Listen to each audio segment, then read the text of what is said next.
Hi Sonic fan 1991, how's it going? I know it's been a while since I live streamed, so I'm going to do a playthrough of the new Platinum edition of Croc, Legend of the Gobbos. So that's what I'm going to do.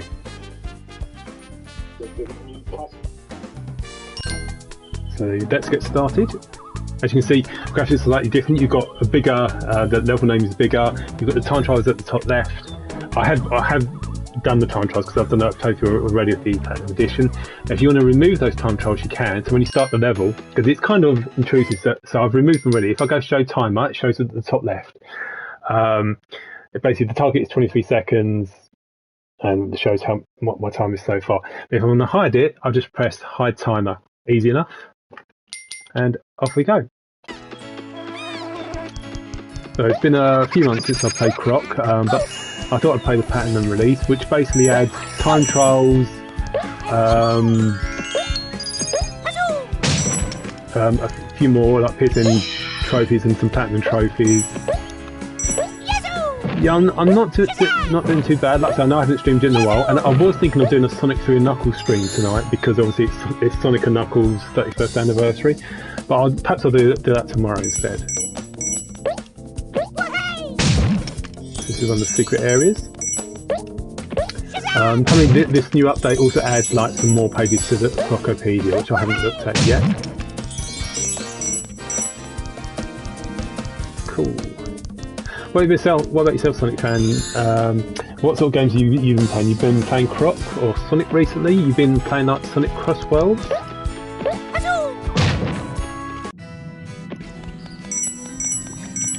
Or is that the little, if you press circle, you can do an immediate 180-degree turn, which I think is really cool with Croc. But I mean, I have, so I've got all the trophies from the Platinum trophy. To get one of the trophies, you had to beat the time trial, the time for levels in 30 levels, which wasn't too difficult. It was a good challenge. It's quite tough. There's also an option when you beat the time. There's like an option because basically if you get the time trial, you get like a platinum time. When you play the time trial, you've got to try and get the gold time. But there's also a platinum time, and the platinum time is super hard. It's brutal. It really is. I mean, it's like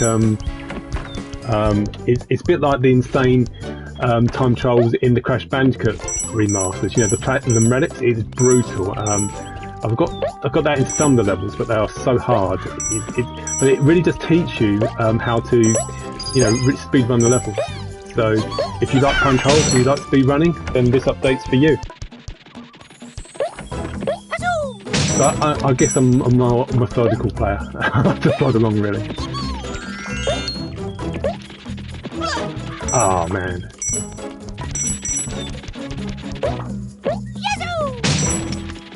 This one's easy to miss because this thing pops out there, but you need to wait for it to go down. and you go straight back. Okay, down we go. Yeah, I really like what they did with the Croc remaster. It's not, you know, this platform is not for everyone. It's quite a slow one, but the remaster, you know, improves the controls dramatically, and I think they've done a good job. And I do hope it leads to Croc 2. I don't know if it will, to be honest, but I do get the impression that this was done on a pretty small budget. You know, that the physical versions of the games weren't even, you know, I think there's only Rocket Games who've done the physical version. I ordered the physical version, but it's not even been released yet. You know, it's like, goodness knows when I'll get it. Hopefully I will one day. You know, yes, that's the first level done. New record, 3 minutes and 24 seconds.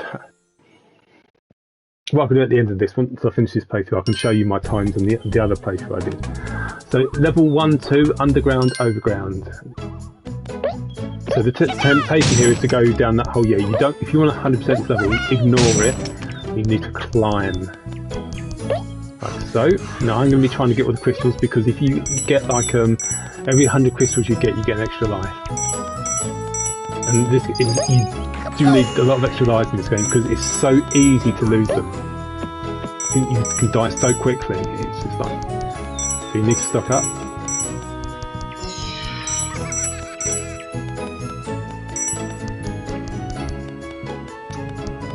There you go.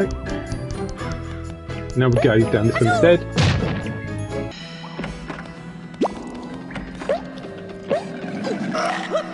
And splat.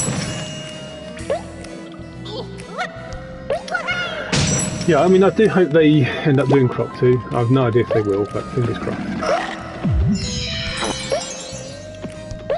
And I haven't played Croc 2 in like forever, and I was much more familiar with Croc 1 than Croc 2. The only thing about Croc 2 I honestly really remember is there's a couple of levels like where you're riding like a snowball.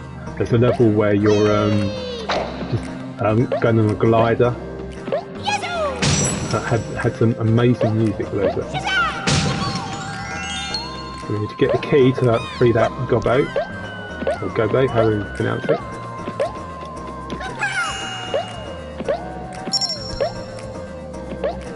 There's the key. The silver key frees Gobbos who are trapped in cages. There's also yellow keys, but the yellow keys open locked doors.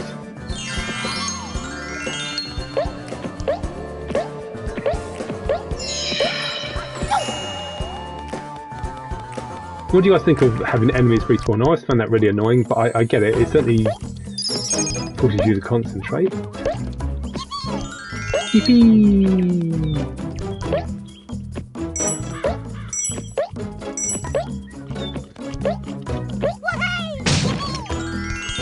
There you go through the secret door.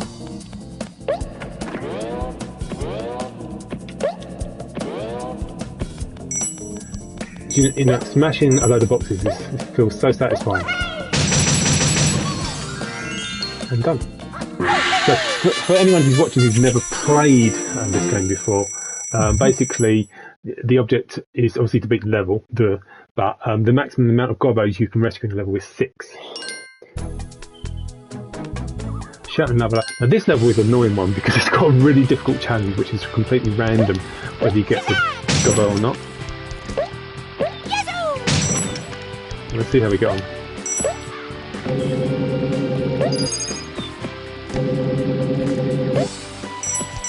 There's a secret area here. A bit stingy this one, there's only 2 hearts, so I don't like this one very much.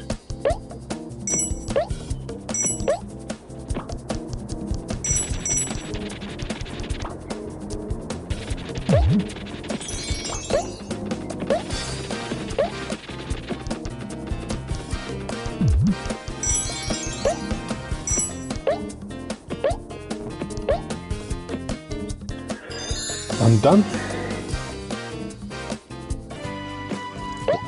Here's the hard part coming up.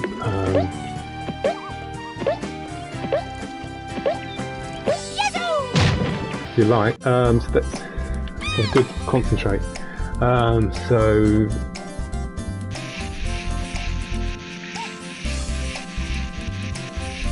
See, I have no idea. I literally have no idea. Fluke, just total guess. Anyway, it's done. I'm happy with that. At least it's done. It's over with. Yay! And of course, the plus side is I gained 3 extra hearts. So if you click exit level, any hearts you gained, you keep. If you click retry level, then it just resets your extra lives to what they originally were before you started level. So always, if you gained a heart, just click exit level first. Trust me, it's the best way. So there you go. That's actually opened that locked door.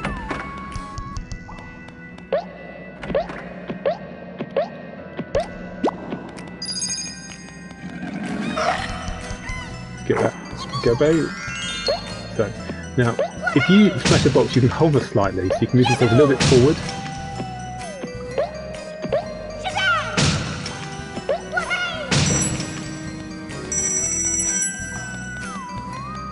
There we go.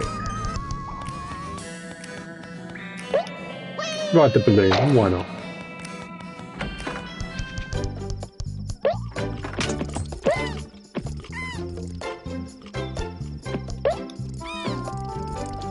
We need to rescue that Gobbo. So to do that, you have to find the key, which is hidden behind the gong. There's the 5 crystals. So basically, in every level there's 6 Gobbos. There's 5 in the level, and there's the 6th Gobbo is hidden behind the door with the 5 coloured crystals on it. So you have to get all 5 coloured crystals to open the door. And you have to have collected all 5 Gobbos and then get the 6th Gobbo inside the door. This is the coloured door, in order to do 100% the level. Now this is another one of those challenges, but this is easy.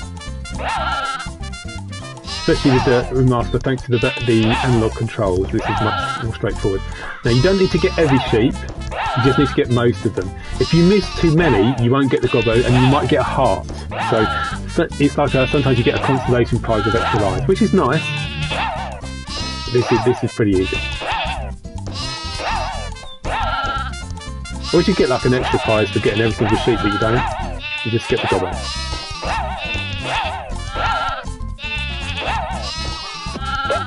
Yeah, I've missed a few there, but that's okay. I'll be fine. See, no problem at all. There's the 6th one, and we are done with this level.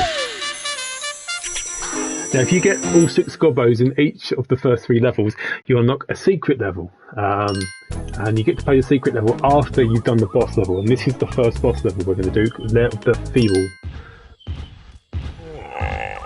This is Baron Dante, the evil villain of this game, the main villain.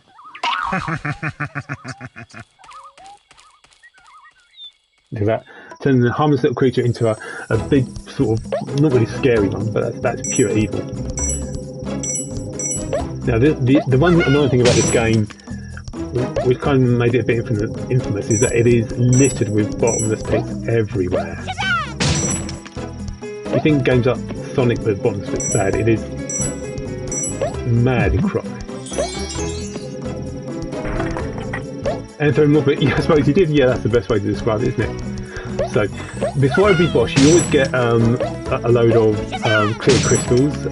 You don't get any colour crystals in boss levels. But again, if you get 100 colour crystals, you get an extra life. So, and whatever crystals you've earned at the end of the level are carried across to the next level. So you get plenty of chances to get lives. So what we've got to do here, it's only 3 hits.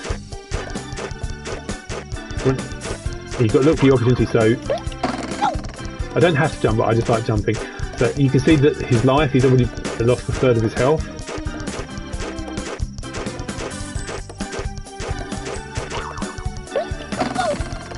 I love the sound.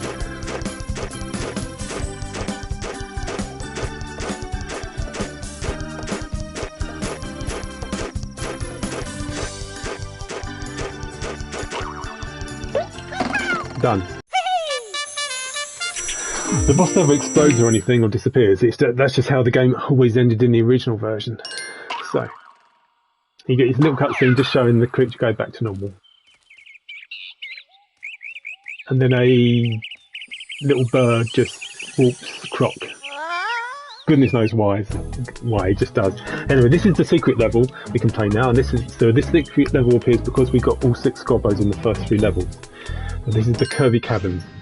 So there's no coloured crystals in this level, but there are. If you're lucky, you might find some extra lives.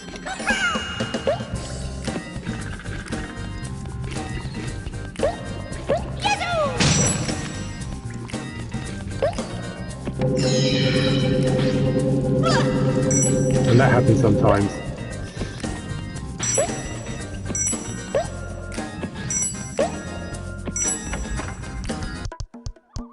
Now there's a switch there which is locked, so there's a key a bit later on in the level and we can get it and come back.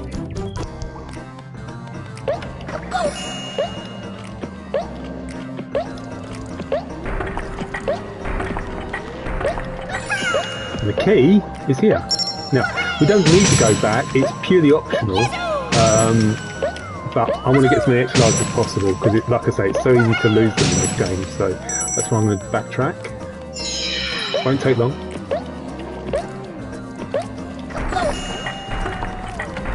So, if we go all the way over here, so this time it's not a Gobbo inside, it's the switch.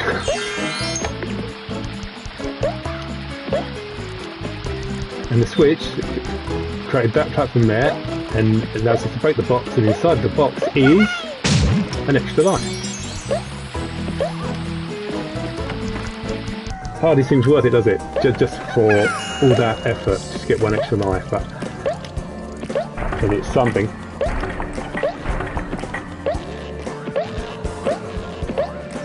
Now this creature, pretty easy to avoid. That little noise when it came back down sounded like a fart or something. Now, to end the level, you want to go left here, but we're going to take another detour. Again, I always like exploring. I like games where exploration is rewarded.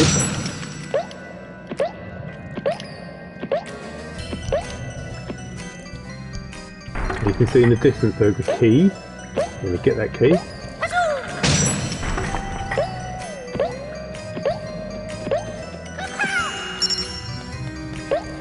Go back.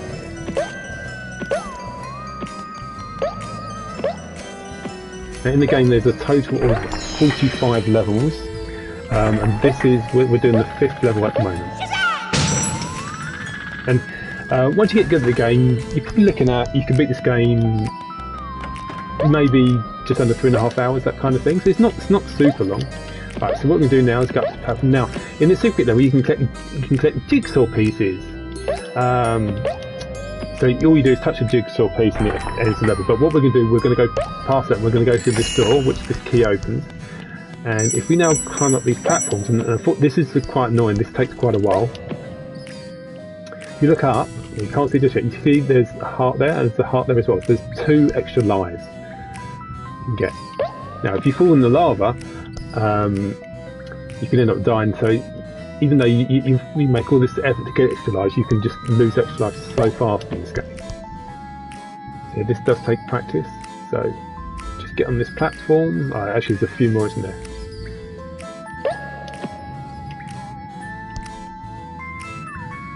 One thing I do like about this game, I like the music. It keeps me interested. And I think there's one more to climb and then we can get the hearts.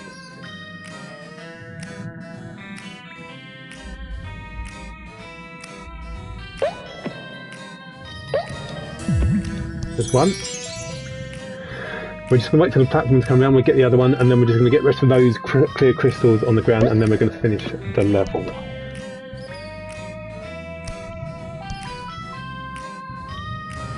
There we go. Well, right.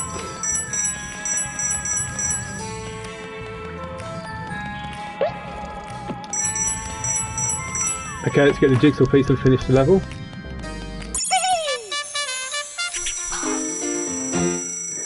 We're on 20 lives at the moment. And then here's the next level, the Tumbling Dantini. I think it's Dantini, I think so you pronounce it. Anyway. No, there's a door there, but there's also walls you can climb.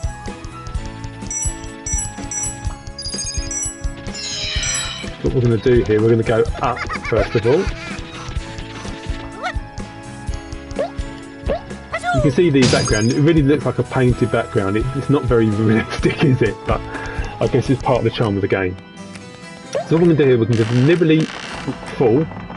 We're going to smash this box, get this gobbo, and now we go through here. And then just climb again. Straight across this time. Smash the box.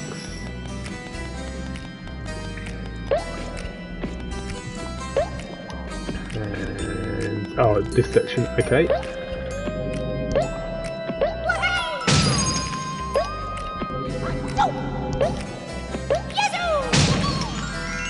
I think my favourite colour crystal's got to be the blue one. Blue's always kind of been my favourite colour.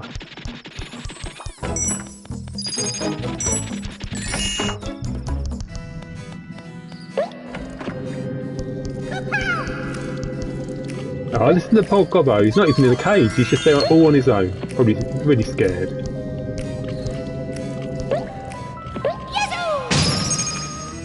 That's all the 5 crystals. That opens the door. You can see we've got 4 Gobbos, there's one more. Oh, blue is your favourite colour as well, that's good, that's a good colour. And the 5th Gobbo is there. Now, if you didn't have all the Gobbos, you can just hit the gong there and finish the level. But as we got all the Gobbos, we're going to go and all 5 colour crystals, we're going to go there. Now what we're going to do here, I want to smash all the boxes, right? You don't need to smash them all, but if I smash it, just press up, because you hover for a fraction of a second after smashing the box, so just do the same thing every time. Just easy does it.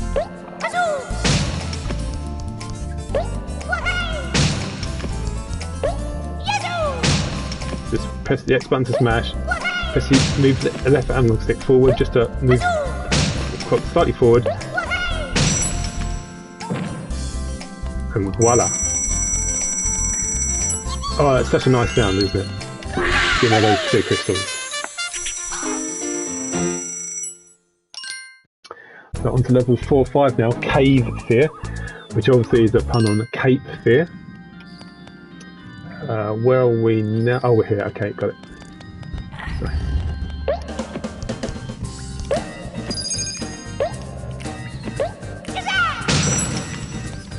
What we're going to do now is push the block.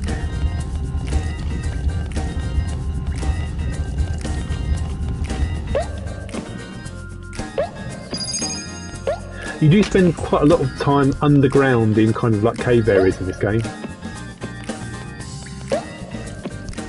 which I think I prefer it when it's outside myself. Oh, you going to pick it up? Didn't want to pick it up. Right, we can go now.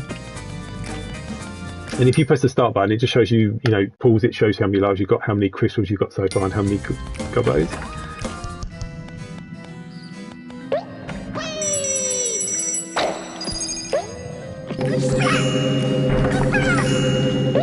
You don't get any clear crystals for defeating enemies, but best to get rid of them. But they do come back, they do respawn.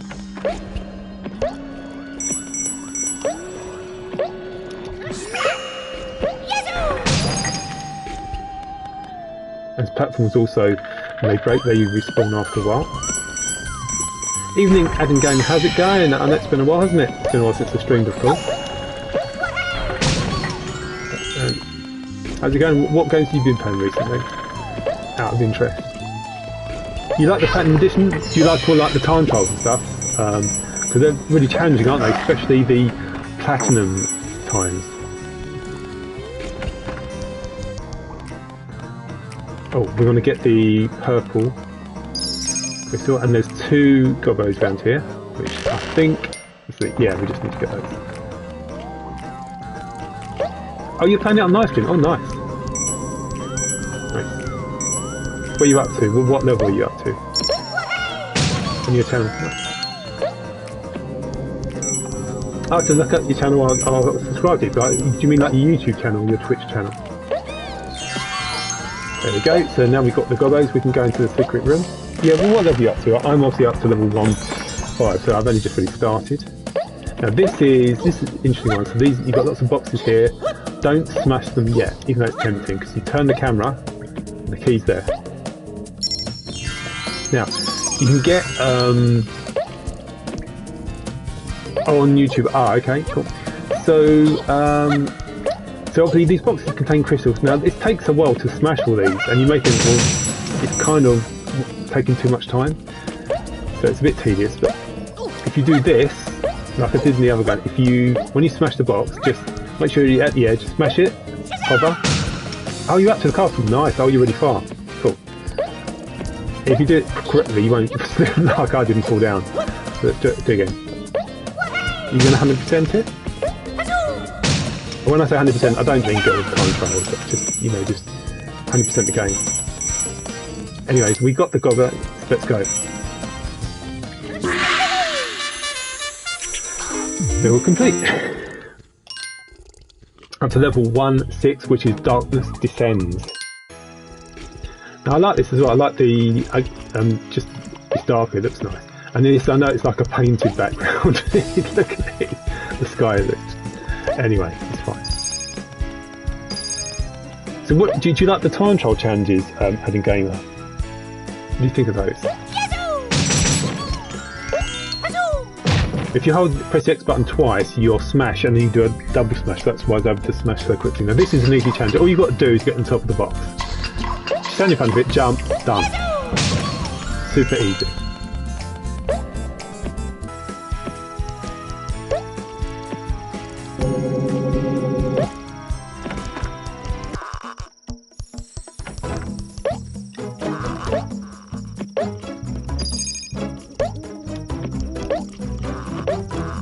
Okay. Smash. I wish you could break the box with your tail, but you can't. At least I don't think you can. You might see my last things, yeah, possibly. I should assume your YouTube name is Adam Gamer, but I'll have a look. If I can find it, then I'll subscribe to it. Right, so if we go around here to get this box. Also, I really do like the soundtrack in this game as well. Oh yes, playing Crash 2. Oh, I love Crash 2. You know, of the original trilogy, Crash 2 is my favourite. I mean, I assume you mean Crash Bandicoot 2, but that is my favourite of the original trilogy. Love that game, so good. Especially with the polar bear levels where you're riding the polar bear. Right. So again, we've got all 5 Gobbos, got 5 colour crystals. Let's go in the door.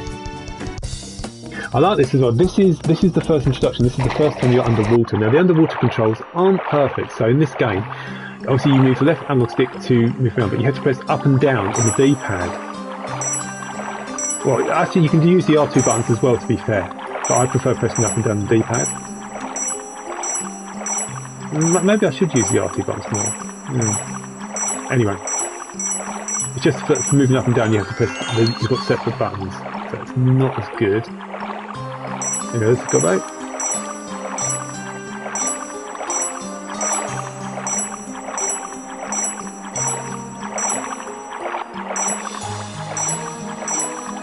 I remember Crash 2.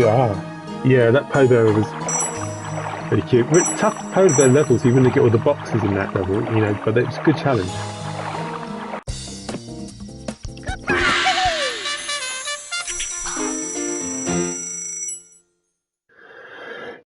Oh yeah, that's one of the charms of Croc, isn't it? It's just really nice music. It's right. So this is the second boss fight, 1B2, which is 1-B2, I should say. It's Fight Night with Flibby,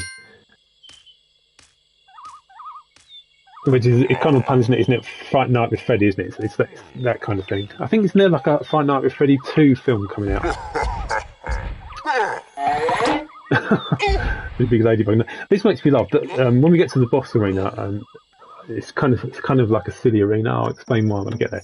So first thing we're going to do is we're going to get some crystals, and then we're going to backtrack. Secret area. Now there are hearts. There's 5 hearts up here, but those worms, I'm not going to give them up without a fight. Got it. Got it. That little noise means I've collected the heart. Got it as well. There's one more.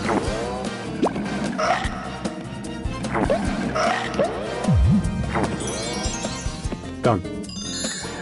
That's 5 lives. Oh, so that's a long time ago. Oh, fair enough.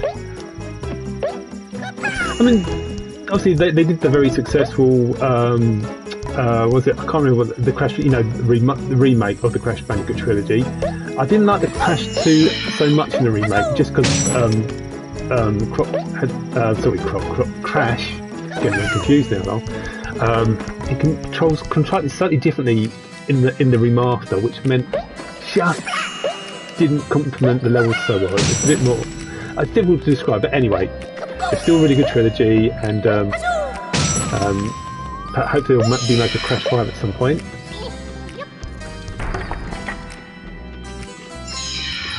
Yeah, it's a remake version. It's a good remake. It's funny because if of the original games, I generally I rate Crash 2 as the best, but then Crash 1, then Crash 3. In the remake, it's the other way around. Crash 3 is the best, then Crash 1, then Crash 2.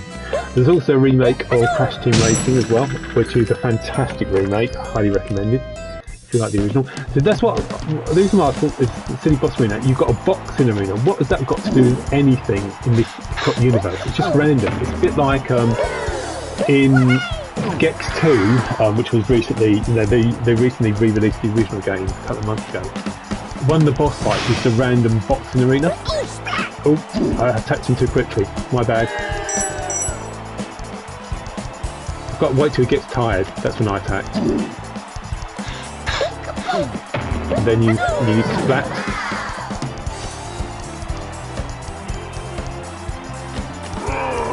So the first hit, you wait for him to do one light attack, then he gets tired. For the second hit, he does 2 attacks and gets tired. For the third hit, he does 3 attacks, then he gets tired. Attack. Done.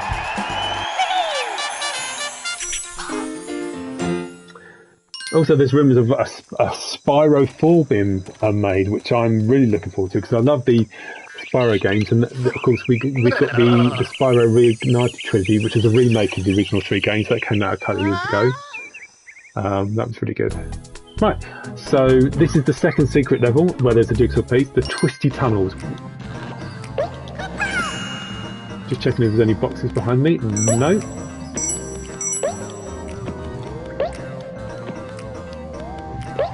Yeah, I love the bonk sound effect as well. And you've got even though you know you get all these different sounds of Croc, it says kaspat, yellow, kapow, kazoo, that kind of thing, which is just silly little noises. But and yes, they're repetitive, of course, but I just kind of like them.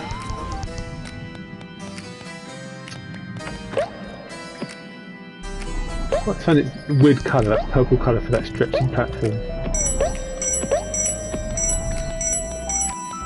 Now, good thing about these secret levels is they're not all like exactly the same design. Every single level is unique and different. But the only thing they have in common is that you've got a jigsaw piece at the end of it. You've got to get this timing right here.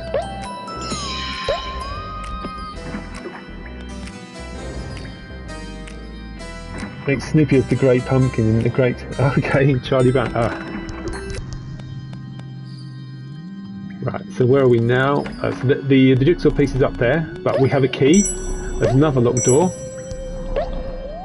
Another secret area with extra lives, like there was in the last level.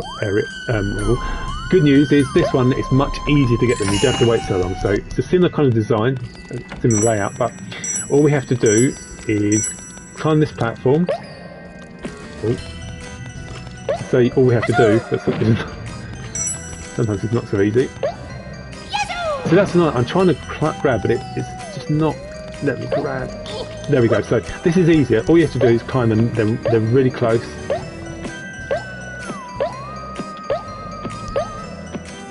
Ah, nice and easy.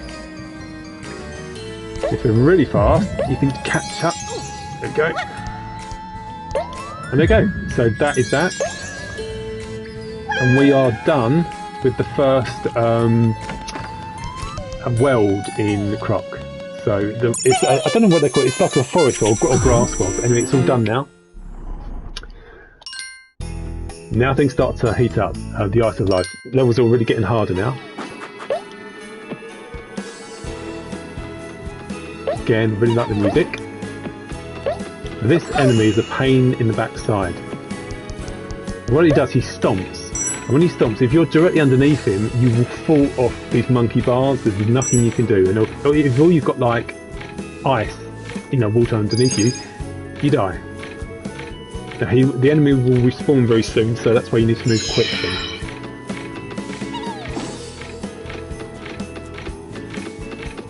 The good thing about this, and I can smash the box here. You don't need to stand in the box here. If you jump, you can climb to the top. And then you continue. You have to do that in this section. You have to climb to the top of the monkey bars. This section, the first section, is really, really tricky. For newbies, they struggle here. Or at least I did when I first played it. Again, more underground sequences.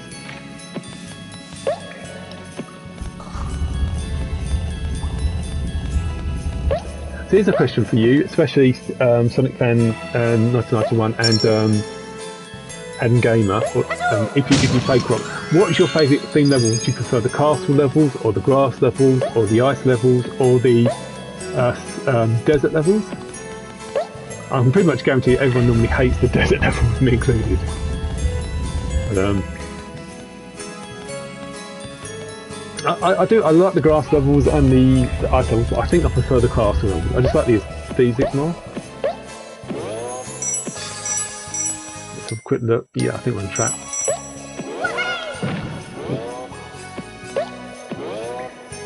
One thing that's good as well about these levels is it's not like you collect all the crystals in order, even though it looks like we are here. It does vary in each level, so sometimes you'll collect the blue crystal first or the purple one first, so they do change it up, which I think is good. Now these platforms are moving differently.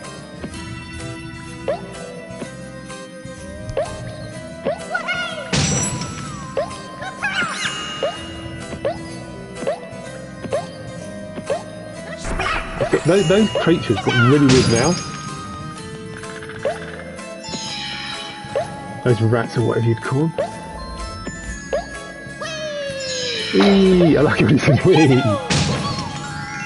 It's a very kind of child-friendly game, this, isn't it, really? Very light-hearted.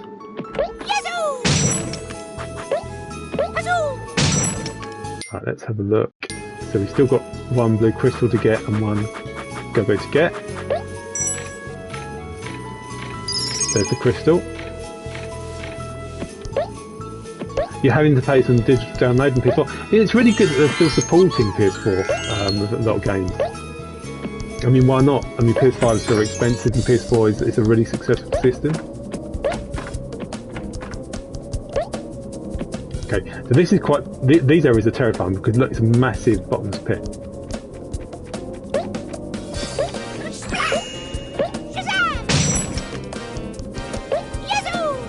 Ooh. That's annoying when you do that by mistake, especially over the bottomless pit and you smash down. So, some of these jumps can be really tricky to time. Sometimes the gap is bigger than you realise.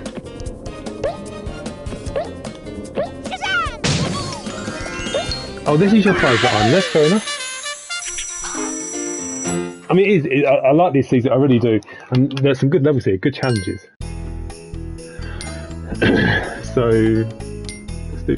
Now, be really careful. We all know the dreaded bit at the end. You know, in the bonus area, we all know how insanely hard that is. And you have to really concentrate, and I will really concentrate when I do it. We all know it's coming up, and it's infuriating if you fail. You get one attempt to get that 6th Gobbos.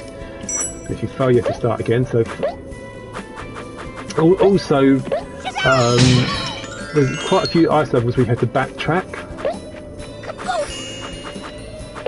Which can, I don't know, can get a bit tedious. So we can't get this Gobbos yet because there's no way to reach it. But if you look at the crystals, there's a giveaway. There must be some platforms there.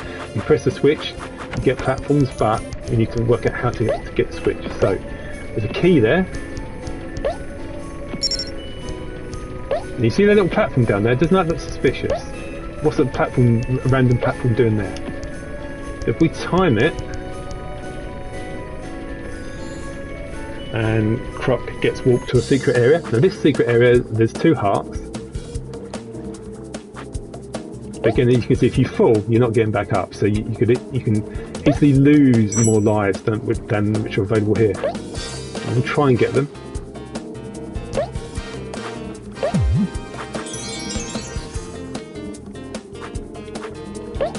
Let's get this one. Obviously, if I fail any challenges to get the 6th Gobbo, I'll just have to redo the level again. It sucks, but that's just the way it is.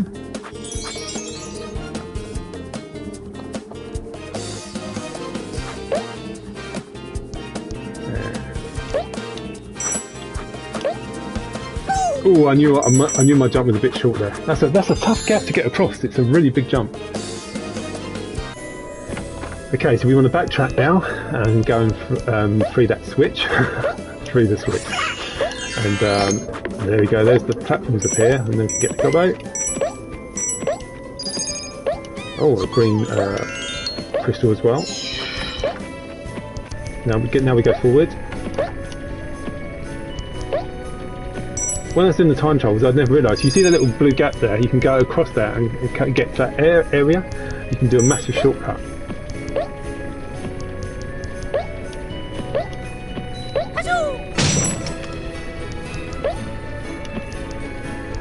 Get that one as well. There we go.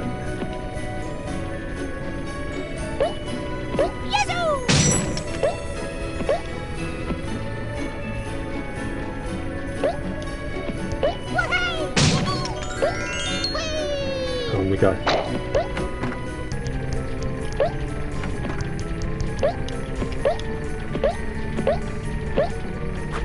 Gonna like music.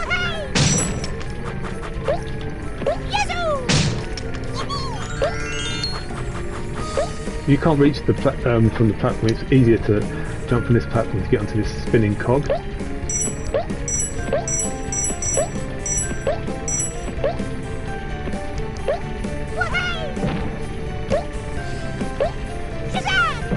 Sometimes he just doesn't want to grab the platform, which is a bit annoying. There we go.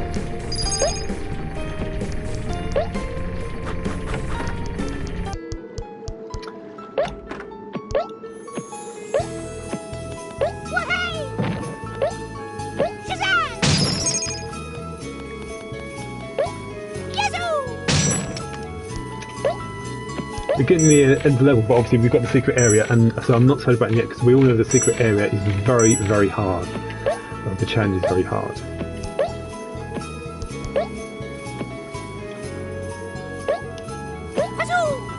Like I say, I will have to be fully concentrating to have any chance of beating it.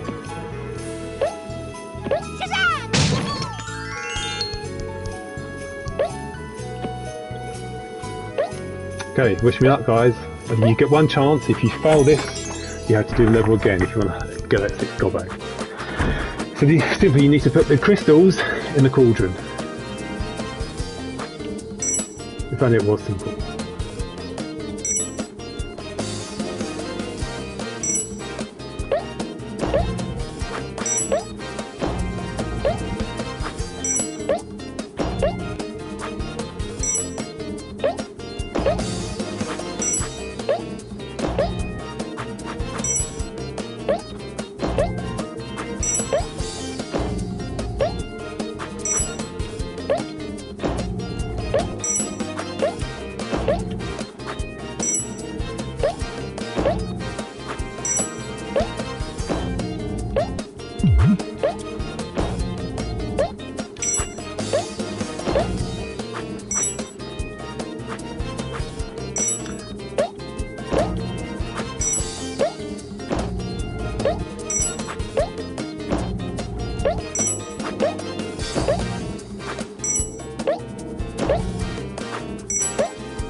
Ooh.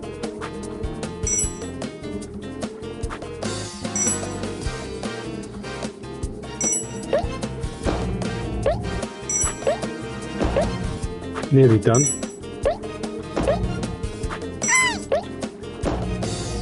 See, this is really hard because it moves so quickly, but say one mistake, you don't get another chance. Anyway, we did it, we got the 6 in the Gobbo and we can finish the level. And the good news is, that challenge only appears one more time in the whole game. So, that's, but we did it, and that's the main thing. So, level 3, right, bruh.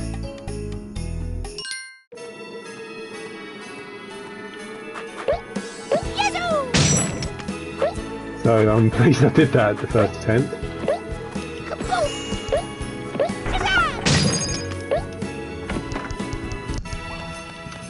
Okay, on we go. So there's another water section coming up here.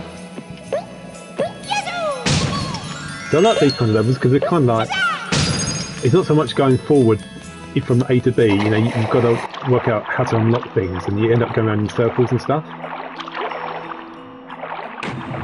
Oh, that was a good way to avoid that.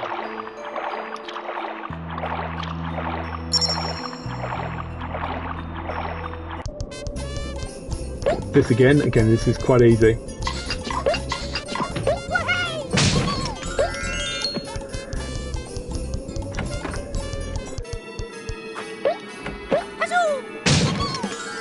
Yippee! Do you know, fun fact guys, it is Sonic 3 and Knuckles' 31st anniversary today, but I probably should have live streamed that day, but I will live stream tomorrow. Because I do like Sonic 3 and Knuckles.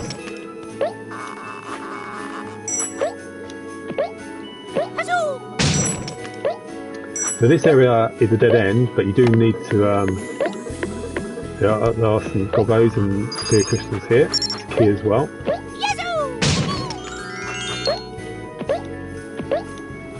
So, go this way, to go up.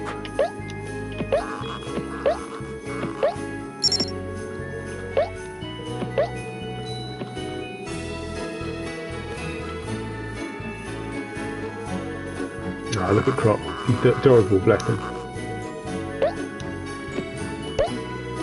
It's a bit weird, isn't it, having magic rafts that appear in midair, but whatever. So, we're going to go this way now. Now, is it me? That dog makes me think of Clifford, the big red dog. I don't know why, it just makes me think of that. Now we can get that Gobbo. Which Clifford, the big red dog, was like it's like a UK cartoon, isn't it? I think it is. So we want to get, oh yeah, we want to get that one. We've got all 5 Gobbos already.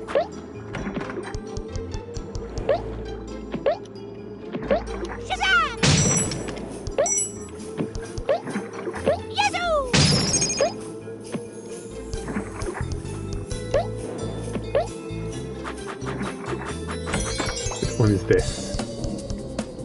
Oh, okay.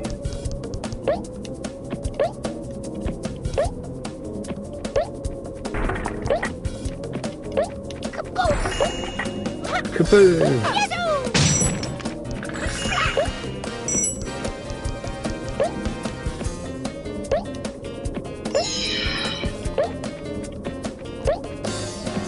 I do follow the Argonaut Games, obviously the company who made this game. I follow their social media channel on Twitter, and they seem like quite decent people. They do respond. When you respond to them, sometimes they do respond to you. Right. So anyway, that's done. So next up is the boss, Chumley's Snowden 2-B1. Dante's already getting bored. What's interesting about this enemy, it's not a tiny enemy that he's made big, this is some normal someone and he's put a random rocket on their back, so he's not made them evil or anything, but it's just like a perfectly normal person who he's just like, yeah, I'm just going to put a rocket on this person's back and send them after Croc.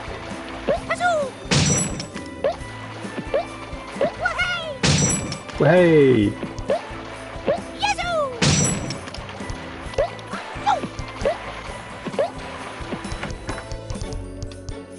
Again, I like the sort of nighttime theme.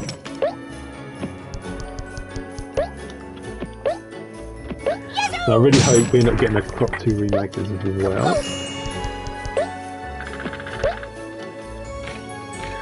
If you go to the edges of these monkey bars, you will fall off, so you do have to be careful. Very careful as you move. if you get a little bit of run and jump here, it will help. If it often something about big gaps in this game which catches people out is sometimes you see a really big gap and you think take a nice long run and jump. It doesn't help at all. You need to do a short run and jump. Now this boss, so he's now gonna remember he's not supposed to be evil, but he's decided let's attack Croc. Understand he's controlling that rocket by remote control, so making him move. As you can see, it's a pathetically easy boss. Really easy to beat quickly. Done. It's as simple as that. Okay, so this is so the rocket disappears, and this person is just going to walk off now. It's just bizarre. Okay, this is the first secret level in the ice world, 2-S1, the Clouds of Ice. This is a tricky one because this is over a massive bottomless pit.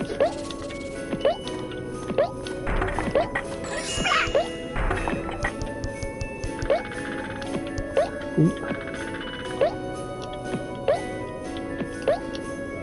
Very easy to fall off this platform.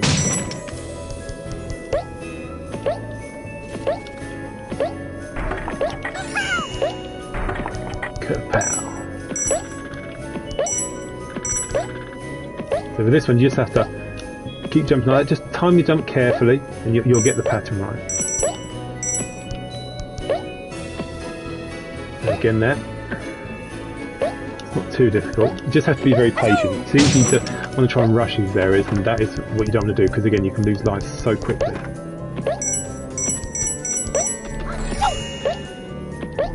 You've got those purple platforms again. I really don't like the colour. The platform itself is fine, but the colour just looks awful. Purple colour. The same colour in the green in the forest world, which is a really strange choice. You know, I better concentrate now and stop talking.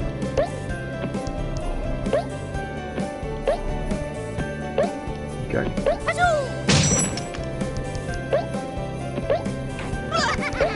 Very hard to avoid taking damage from that Dantini enemy. I don't know what they're called, are they? Dante enemies or whatever. Right, this is the end of the anyway, there's the jigsaw piece, and there is a heart. If we go over here, an extra life heart. You've got a 35 lives, that is a decent life total, I think.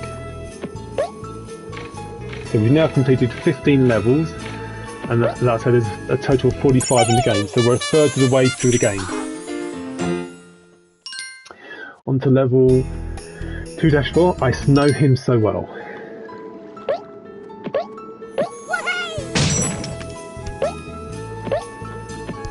Ooh.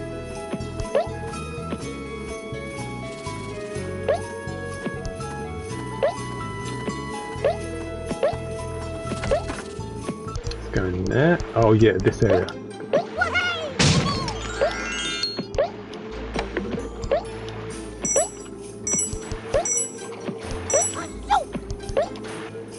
So, get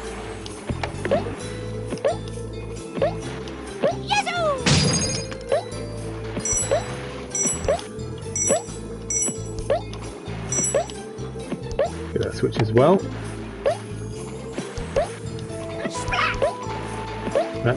Those platforms appear, and now to get that key. Now, before we go back through the door, which obviously we need to do, you'll see the little sparkly things in the corner over there. Let's go there.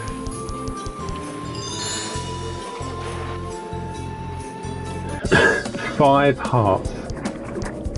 This is a great bonus area. It's a good level for farming, this is really.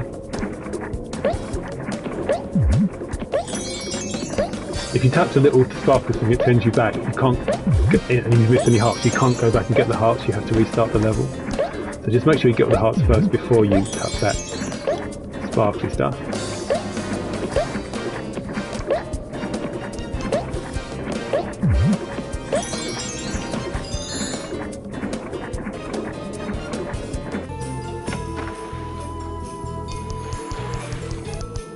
Okay, so now we can press the switch and get over there.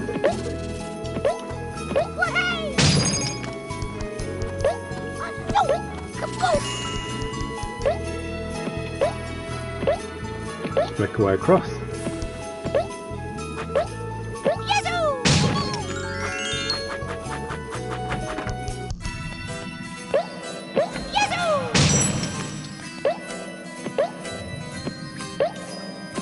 Near the end of the level now.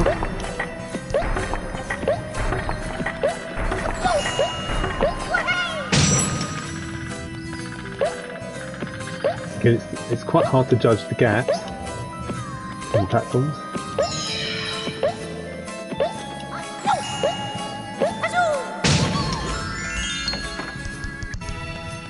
Okay, we're not near the end level just yet, actually. A little way to go just yet.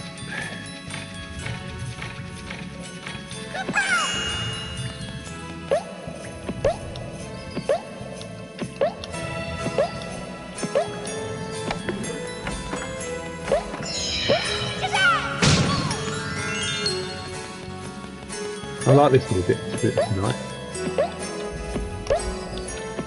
So I don't know if you're still watching the Adam game, but how are you getting on? Have you completed all the castle levels yet? So pressing that switch unlocks this, made this platform appear so we can get up there now. Get these.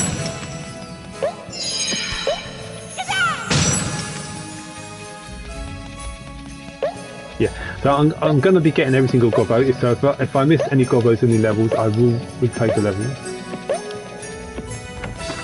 It doesn't feel right if I don't 100% this game. I like 100%ing it.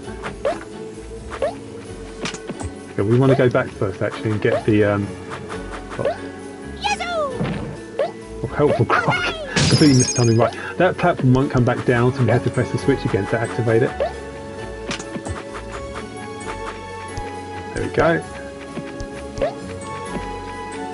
So yeah, the normal exit, the gong is there, but we want to go this way.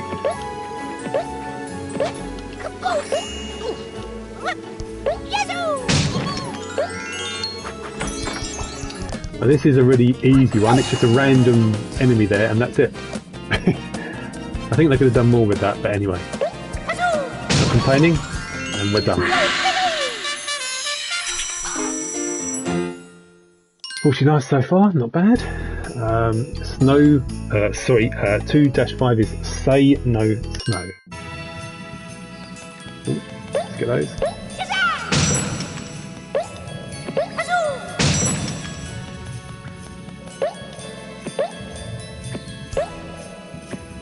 Big jump here. Let's get one to the middle.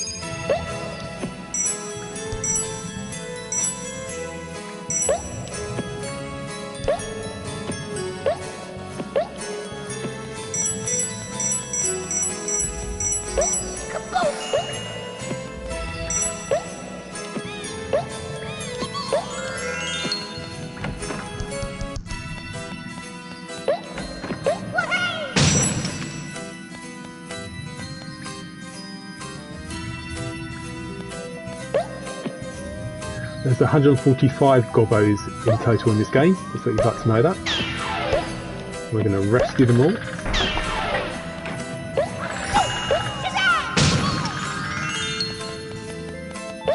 So I am playing the PS5 version. I've also got this on GOG. I think I might also get this on Steam as well. Now you can see these boxes there, suspended over there, so you can't smash them because otherwise Croc will just die when he falls into the ice. It must be poison ice because you think why is ice causing Croc to die? But obviously it's a very basic platformer, so we will have to do a bit of backtracking.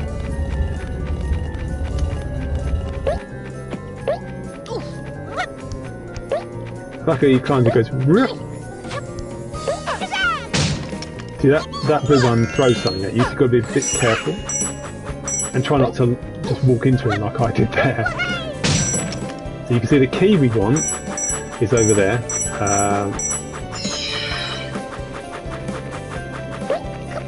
What that key does is, the area we were just in, there was a switch which was in a cage. If you press it, platforms appear, so we can now get boxes.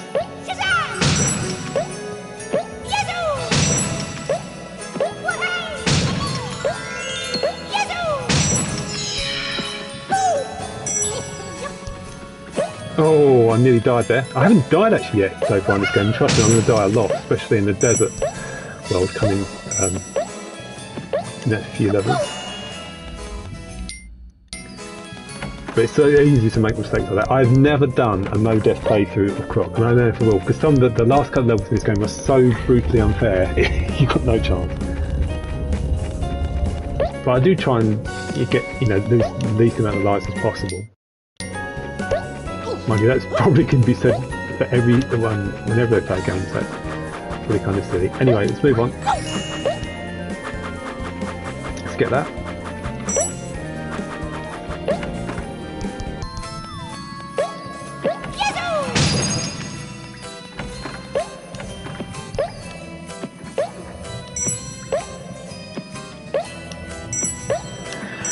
And this section is quite tricky. You have to be very fast in action here. So let's wait for it to come. So jump straight up. Jump. Oh! Nearly got caught out.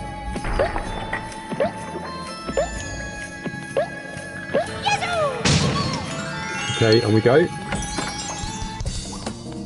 So this is a chance to get some white crystals. This isn't too difficult, this area, you just got to be patient. If you want to avoid these, stand in the corner diagonally, and that way they won't hit you.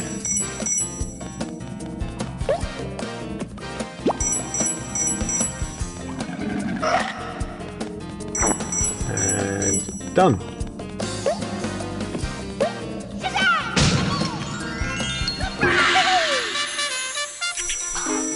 Right.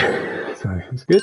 So on to level 2-6, which is Licensed to Chill, which obviously is a pun on the James Bond film. One of the James Bond films is called Licensed to Kill. Now this one is a level that requires a little bit of backtracking as well. Oh, I died! I didn't realise he would get me from there. There you go, guys. That was my first death. Not my last, but that was my first death. So this is kind of similar to that, was it level 2 where you got this key in this area and then you have to backtrack. But we have to be careful.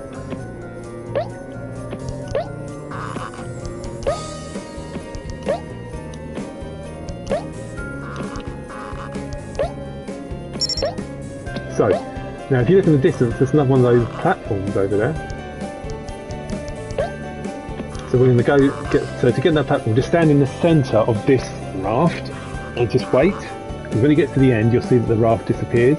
And when it disappears, as long as we're above the platform, we will land on it. Oh, look at that. And the Croc goes, as you know, a bit cold, a bit chilly. So there we go, and there we go. Now this is a nice easy one to get these hearts. So there's 4 of them. All you do, you can check behind you, there's nothing else there. So just ride the balloon. Whee!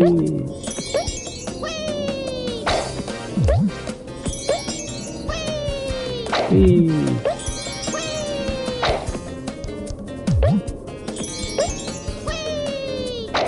Okay, done. Nice and easy.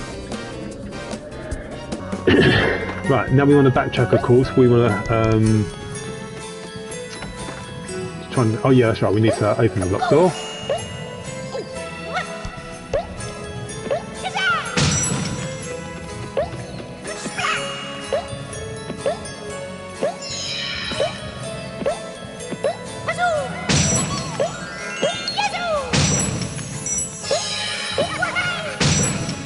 There's one thing I'd say, if they made it so you could break the boxes, even if it's 3 or 4 tail whips, I think that'd been a good idea, but the fact that it doesn't happen, it's a bit tedious, constantly having to jump on top of the box. But it's this challenge again, remember we had this in the forest of the green world. Again, this is very straightforward. Then to get them all, we just need to get most of them to get the Gobbos.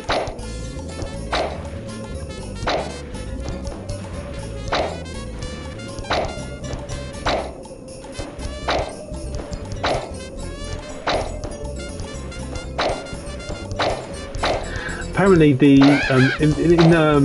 on GOG, not only do you get the remastered version of Croc, they also released the original PS1 version. on GOG, and I think they're also doing that on Steam as well, so you can get the remastered version and the original version of Croc, which is really good to have both. You can compare how different they feel. I mean, this remaster has got filters and if you just use the D-pad, you basically, this is the original controls of Croc, the tank controls. You see how his movement controls the camera, which is much more different than this. But it's good to have both versions, but I don't think the PlayStation 5 or Xbox doesn't have the original version. It's a shame that they just didn't include it for whatever reason. What am I doing?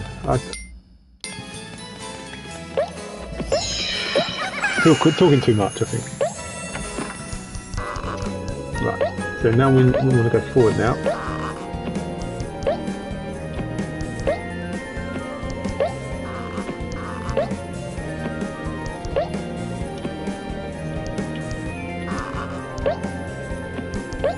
Made it.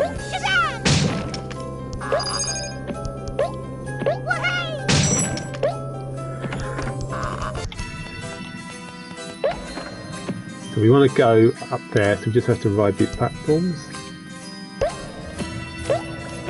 If you're super quick, you can do that.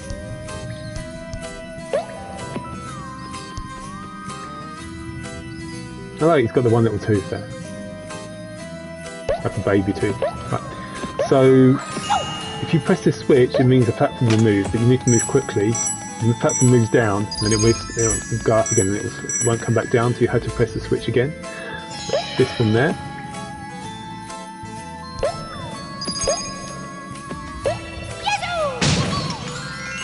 Yeah, this area, this is something which is, I bet it's caught a lot of people out, it caught me out as well.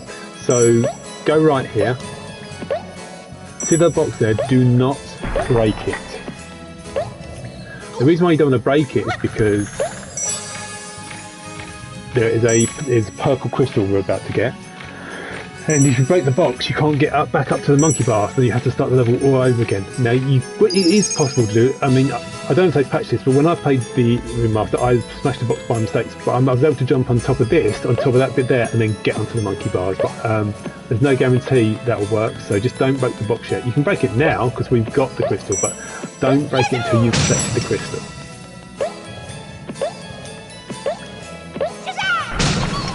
There's all 5 Gobbos. I think we will get the old crystals, so that's fine. We'll enter the bonus area soon.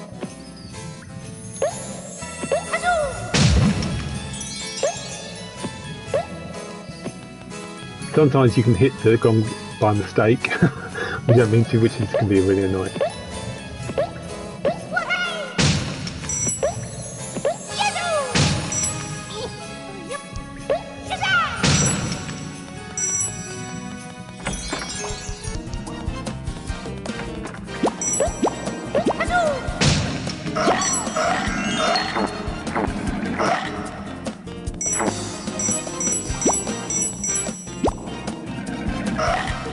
Now these bonus areas are much harder in the next world coming up, the desert world. So anyway, the immediate next level is the next boss fight. Level 2-B2 Demon Itzy's Ice Palace. I have no idea what those things are. Kind of like little sheep, aren't they, really?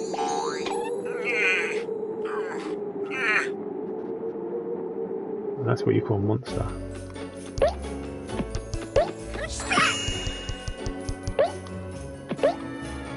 The specific colour here, this kind of turquoisey colour, reminds me of a level, excuse me, in Crash Bandicoot 2, a secret level where you have to ride the polar bear. I wonder if anyone else can work out that reference. Very similar colour to that one.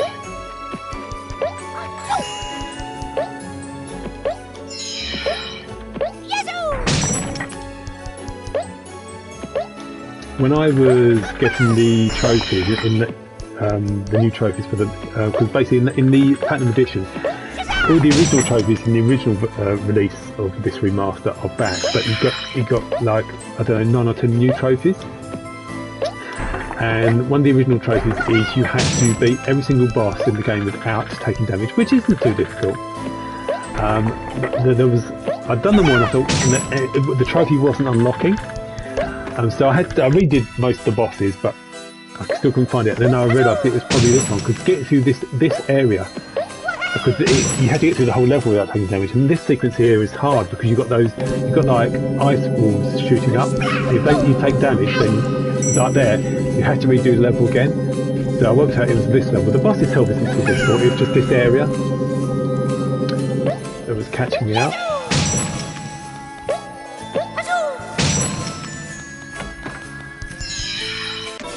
Okay, so this is the boss. Like you see, you got the reflection there. So when he does that, it's when you can attack. It's into two.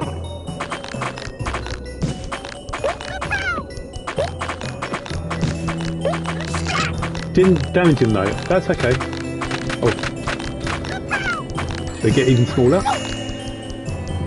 So just him.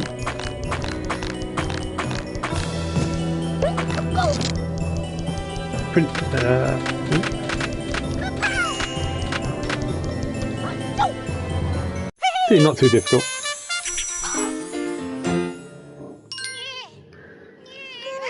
Hey, back to normal.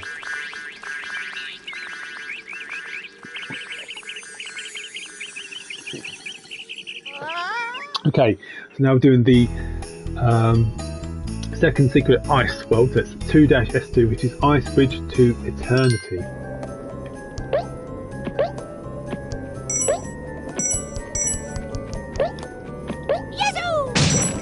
Yellow! So that switch made that little platform appear over there. We've just got to press this other switch so it makes a path across.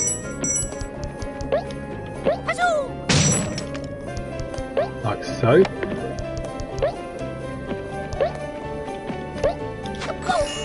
These platforms are tricky because they're smaller. It's much easier to slip off them. Again, it's very hard to time, especially when the platform itself, the colour blends in with the background, doesn't it? You can barely see the edge of the platform. So with this one, wait for the platform to respawn and go quickly. Keep going, get the heart. Off we go.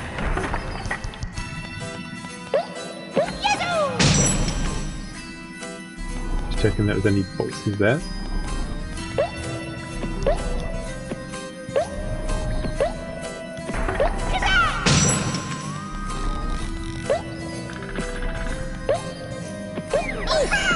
That's the first appearance of that spider. It's a very rare creature. You only see it in like one other level.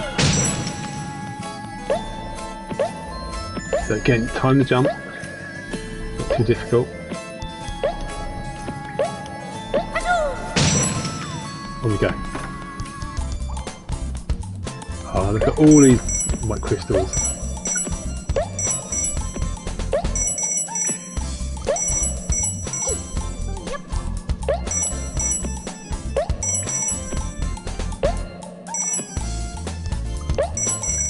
I'm going to get all of them, but I like to get most of them.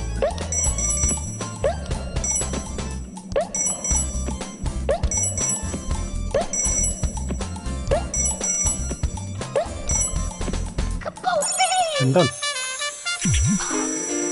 So that is the ice world completed. So we've now completed 20 levels. Now it gets hard. It's the first desert level. Lights, camel action 3-1. I really don't like the desert levels at all. And I know the general consensus is the desert levels are the least enjoyable ones.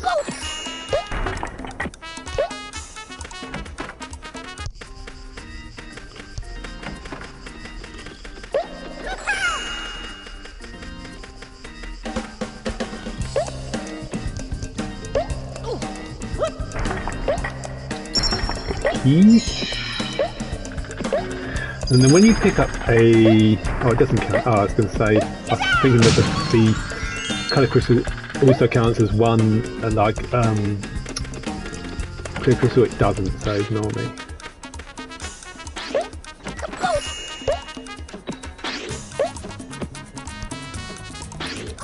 So be careful here, because again, we've still got no coloured crystals.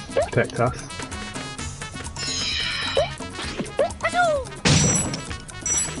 I remember first playing this level when playing the original version of Croc on PS1, and I hated this level straight away.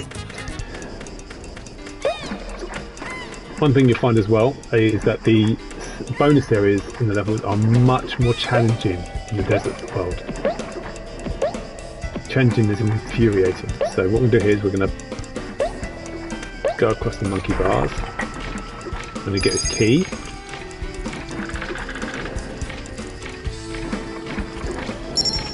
Okay, turn around.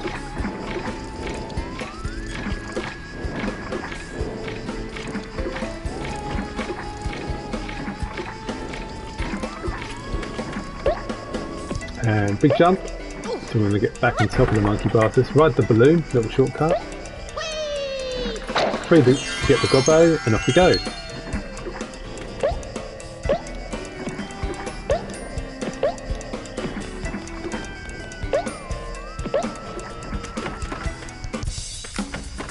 Now, if you do this, you have to smash down 3 times, and this happens.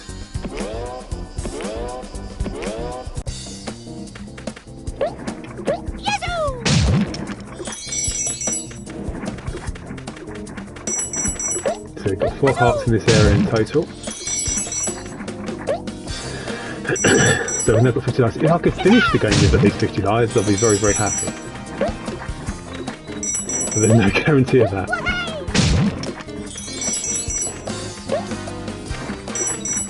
So to exit this area, what you do is jump on the platform and just go up here. I do remember where all the secret areas are. There was 3 secret areas in the grass world, 3 in the ice world, there's 2 in desert world and 2 in the castle world. I was hoping they might add some more in the remaster, but I don't think they did. So we're going to get that, hit that switch first.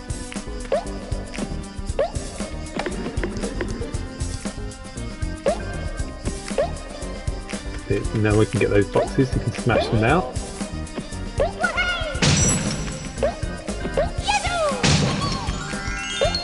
Get that one. So, what we do now, a big jump. Here we go here. Now there's the normal exit. There's an elephant here.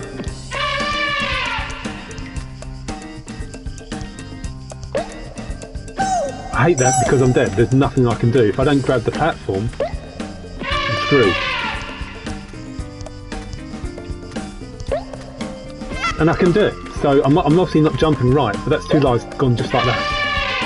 I hate this bit. It's horrible. I've got it right. That's 2 lives gone just like that. So if we do this, get this box.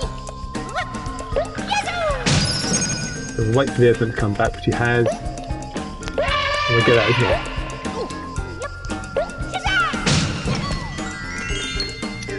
Now, the bonus levels are really hard in the desert levels because it's every single bonus level is a race against a ghost, and the ghost you get 1 attempt. And I'll explain. These are tricky. So basically, the ghost will nick all your white crystals. So we're going to go right here, and basically every one of these bonus areas in the desert world, there's a key to basically open the cage with the gobbo. If the ghost gets the key before you do, you can't release the you can't get the gobbo, and you have to restart the level all over again.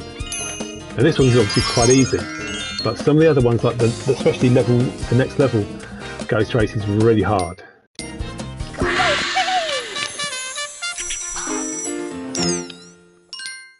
Yeah, I lost 2 lives, and I wasn't surprised.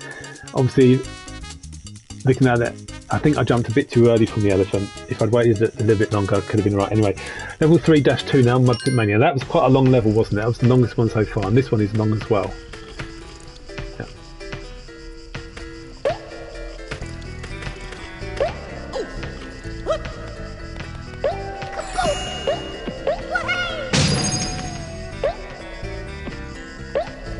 Now this is quite well hidden.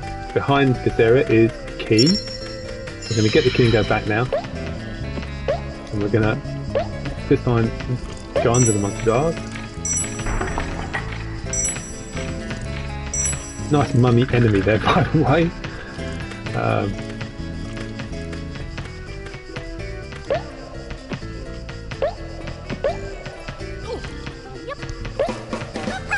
Okay, then we've got the switch, and that switch has made that platform appear so we can get that box. And in the side of that box, I think, is a Gobbo. I think. It is indeed.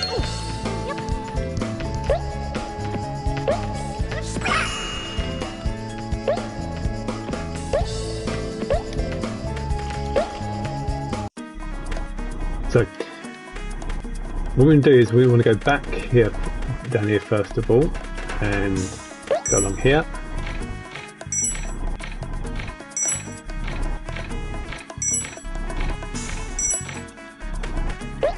See that colour there, the brown colour of that platform looks so much better than the purple colour we got in the previous two worlds. The brown colour matches the terrain, which I don't think it really did in the last two worlds. Anyway, we can move on now.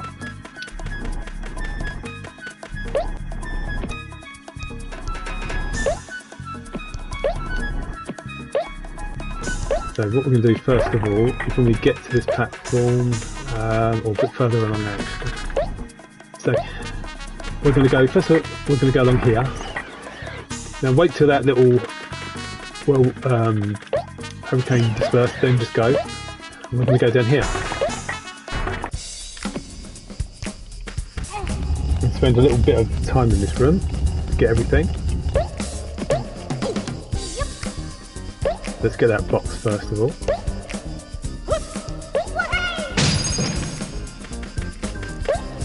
So what we're going to do first is, don't smash this box, by the way, you don't want to smash it just yet. So we want to get the key first. This is a tricky box to reach, but it's much nicer when you're not over a bottomless pit trying to get it.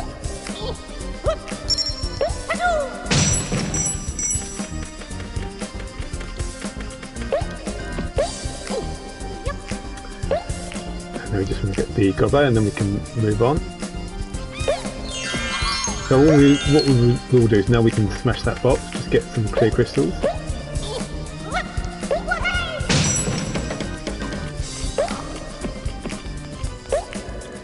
And back we go.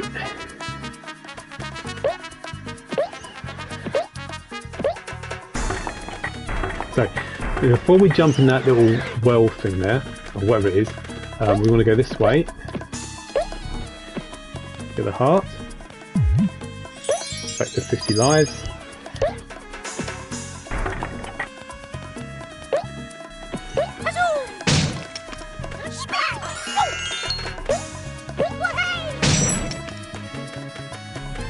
Okay.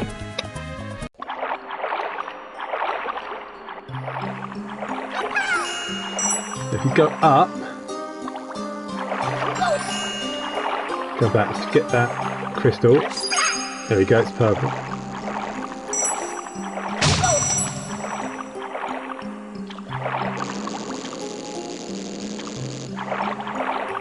And that, I think there's a key behind that enemy, I'm not sure. As you can see, it's very, very hard to avoid. So anyway, it doesn't matter, we've got the key, that's the main thing. I think we're on track. I say we're on track, but like I say, the bonus area in this world is really, really hard.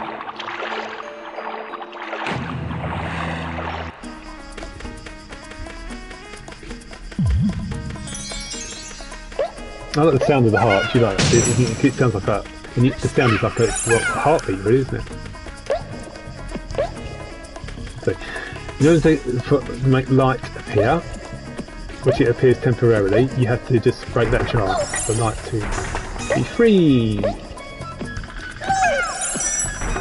Oops. Let's get the heart.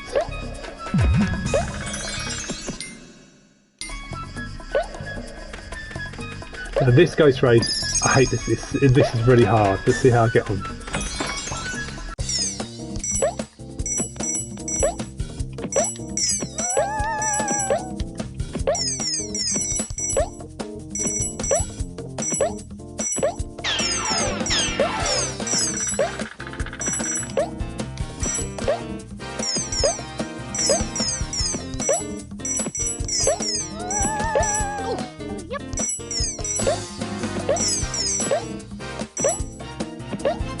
just got the key before him, so I'm fine. So the way it works is, when the ghost picks up the steals the clear crystals from you, it's supposed to slow the ghost down. It doesn't always happen though. As you see, he was literally going normal speed when he's picking them up. But the idea that by picking up the clear crystals, it slows him down, allowing you to escape. But I think what we've done, level 3 is the hardest bonus level in my opinion in the desert world. Anyway, you've done it. That's the main thing. Don't have to do it again. Level 3-3, going underground. So, if you think of how long it's taken these first 2 levels, we would have done maybe 5 or 6 grass levels. These are taking quite a lot longer, these desert levels. Because so much of the level is taking place underground, it does get a bit tedious after a while. You just want to be out in the open. It's not like I'm claustrophobic or anything, but you know, it does get a bit kind of boring being underground all the time. So we need to get a key to unlock that other door. So there's a door there and there's an area there. So we are going to go in this area first.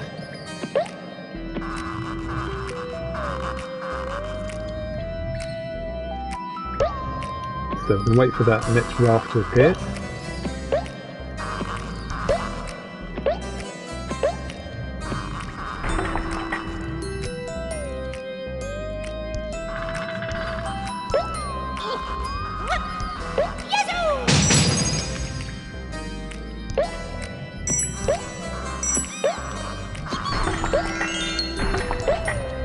Be quick here to get back. We're going to go through the straight door. This door straight ahead of us, sorry.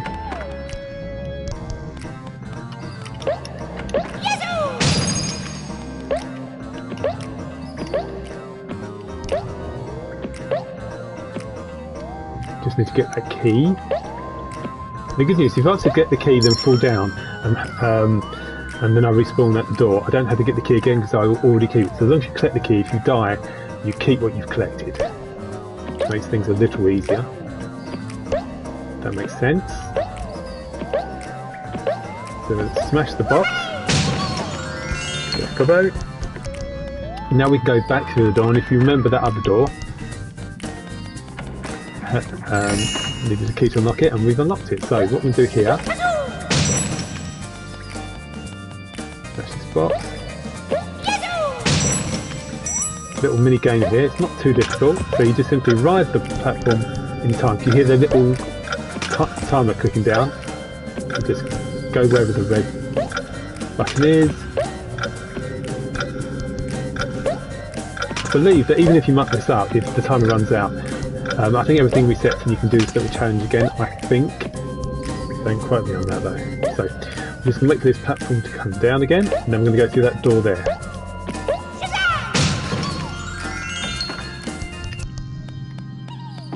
So we're now gonna. So what we need to get up this. We need to go in the water first of all.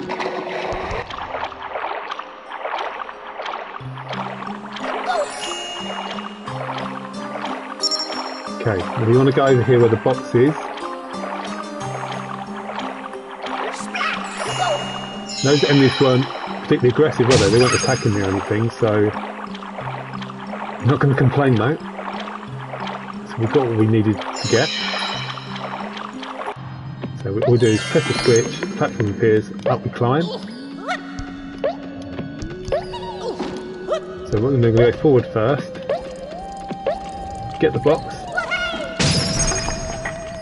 So we haven't got the Gobbos yet, we need to get one more. So we're going to press the switch, make several platforms appear. Now we've got that platform which, that enemy which obviously causes platforms to collapse. So we need to be careful, make sure we're not directly underneath it when he smashes. Otherwise it'll fall off the monkey bars. There is the 5th Gobbo. Now if you're careful, you can climb on the top, makes it a lot easier.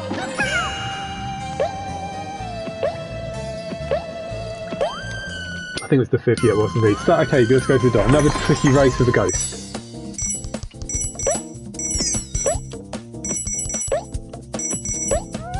Ignore that and just go straight on for the moment. Up, up, there's the key, so that's fine. And we need to backtrack, so we haven't got the gobbo yet. Don't hit the gong yet.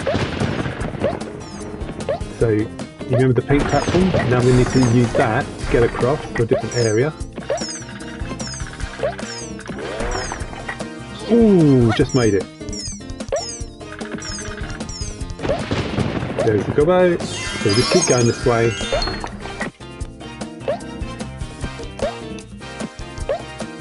And we are... Oh yeah, we just take the little balloon and we're back where the exit is. Whee! It's just up here. And done. So far we've done the first 3 levels without any problems, which is a relief. Believe me. Right. Okay, this is a tricky boss fight, very tricky boss fight. The Deadly Tank of Neptuna. The reason why it's a tricky boss fight is because you have to fight this boss underwater with the swimming controls, which isn't ideal.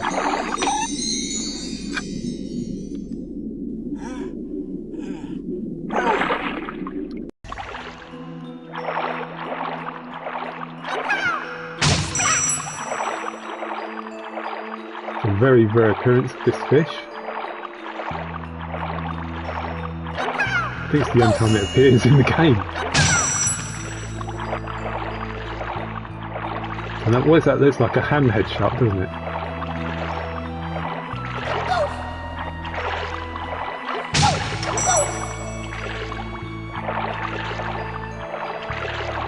It's almost not worth collecting these crystals because it's so easy to get hit. Unfortunately, this crab thing jumps, so you have to be wary. Like it did there.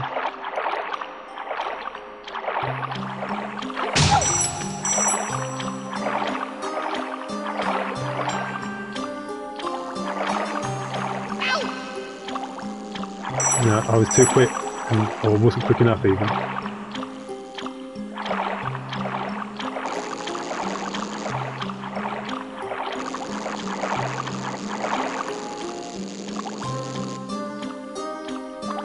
Get that heart if I can.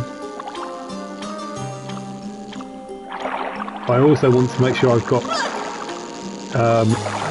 crystal when I fight the boss, but thankfully I've still got one. That wasn't very clever, was it? Pick it up, come on, Croc. Goodbye, goodbye. This is a tricky boss because of the way you have to move. So, basically, he's going to try and attack, then you turn around and hit him. So, there we go. So, get him. When he, I was going to show you. When he puts his hand up to his head, that's when you want to attack him. So, watch what he does. Just like that. Now, down, he'll attack you now, dive.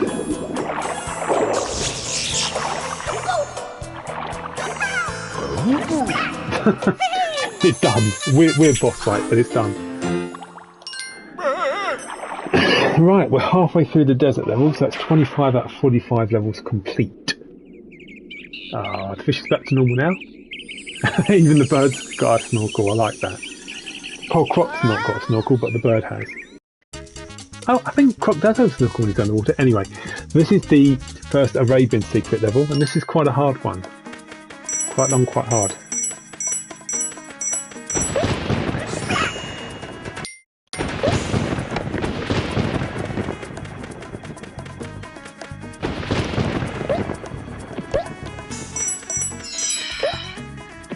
Obviously, the very dark or the black background does make it quite tricky to judge distances.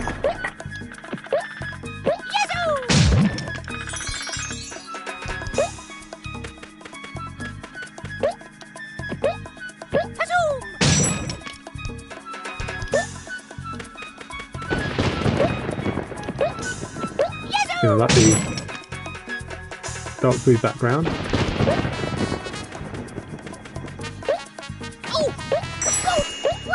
They are very difficult to avoid, those enemies.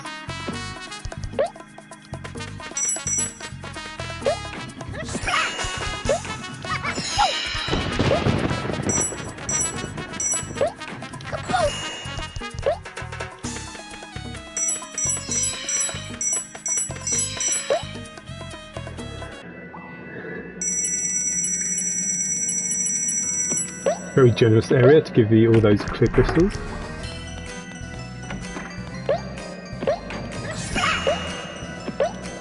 To move quickly if you want to avoid taking damage there.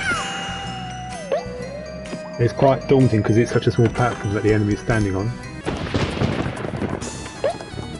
These areas coming up, it's insanely hard to avoid taking damage. I have to avoid that one at least. So they attack so quickly.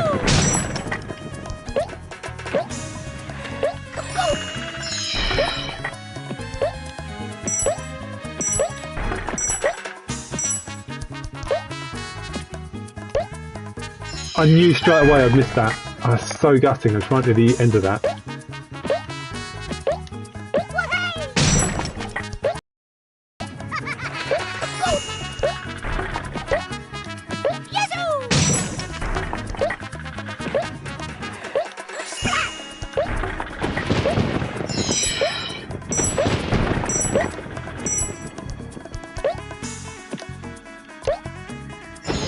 I just about made it.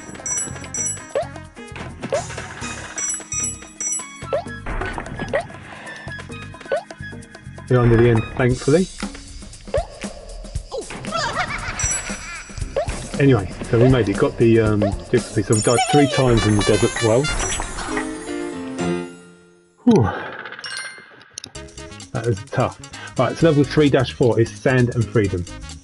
You don't have to do the bonus levels with the jigsaw pieces. It's optional, but if you want 100% the game, you do need to do them. You need to get all jigsaw pieces. Anyway, on to Sand and Freedom. Now this is nice in a way because you're now above ground more. You still do go underground a little bit, but it's nice to be above ground a bit more. I like the music, by the way. That's a good piece.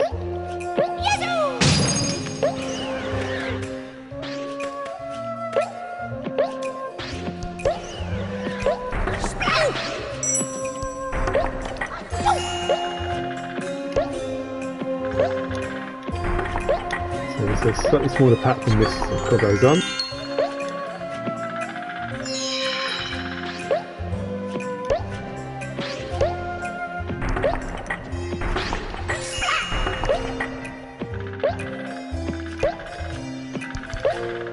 I definitely like the second lot of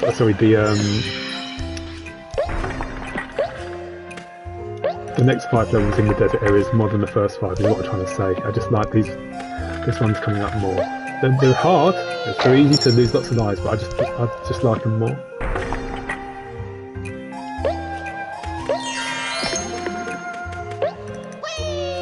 Didn't mean to do that. Oh crap, I'm going to die. I'm going to die. No! I'd already used the balloon, but I made a mistake. So that was my first really silly kind of error. The good news is though, the switch is already unlocked, so I can just make the platforms appear.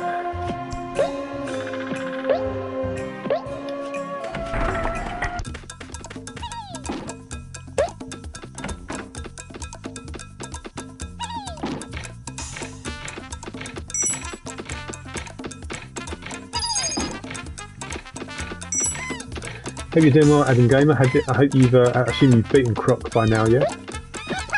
I know you were playing it.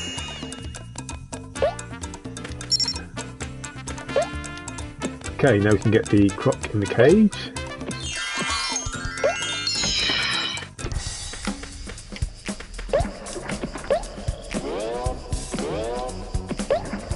Still that door is locked, so we need to get a key. Oh, no, no! No! For some reason, sometimes it's just really hard to get on the platform. Gotcha.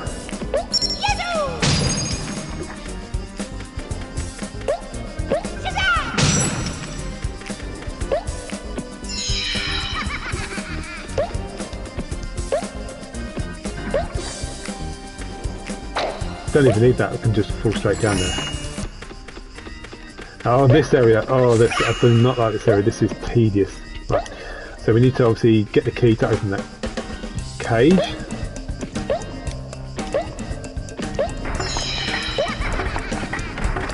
So first thing we're going to do, we're going to go through this door. I like this bit because this is outside.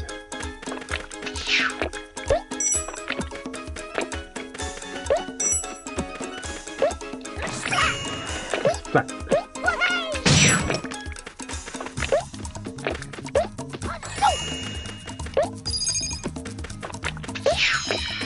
That enemy is actually fires projectiles, so you do have to be careful.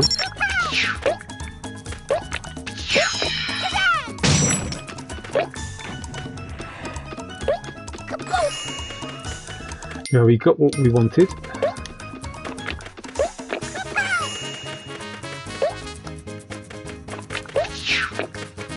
Again, I like the music. Okay, so now we have a few things we need to do around here. So the first thing we're going to do is this. It's the switch. The switch basically makes that platform then move. So we're going to ride the platform. Now, you see the box there? Do not smash that box. Very tempting, but don't smash it. Not yet, anyway. We want to go up here.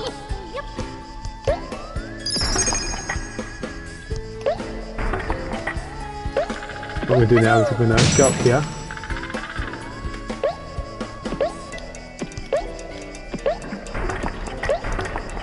Got to time this right. Get the key, jump off. Hopefully to safety. Right. Now we're going to go back on this platform again. And this time we're going to smash the box because I believe the box contains a gobbo. It does indeed. Cool, and this is quite a complicated level actually. Anyway, we've done everything we need to do in this area. And we can go back now.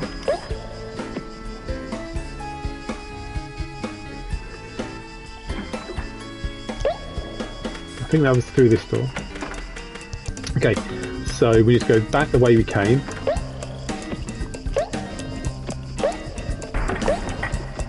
So you press the switch and now we have to go back this way again, which is so annoying.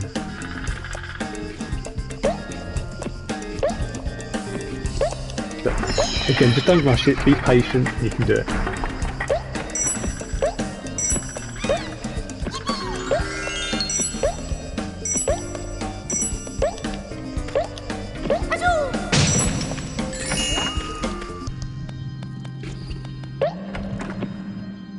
Let's go back. I think we've gone a bit too quick. Oh no, we could have waited for that one. Never mind.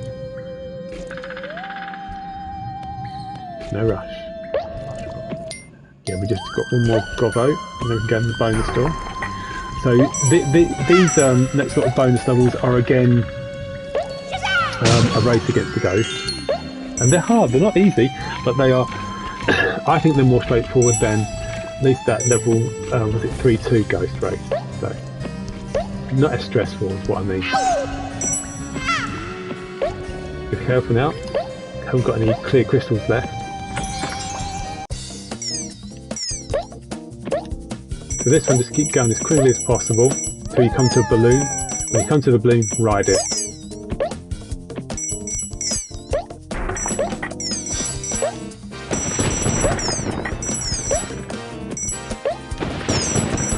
We're just ahead of the ghost at the moment. We will catch up. Don't worry if the overtakes, that's okay, just ride the balloon. See, not too difficult. There's the key, there's the gobbo, and there's the exit. This with the time it gives you an indication of how, tells you how long you're in the level.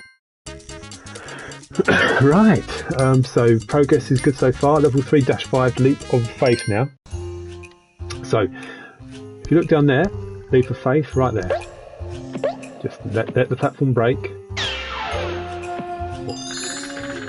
Another secret area. So this is quite nice. 4 hearts we can get.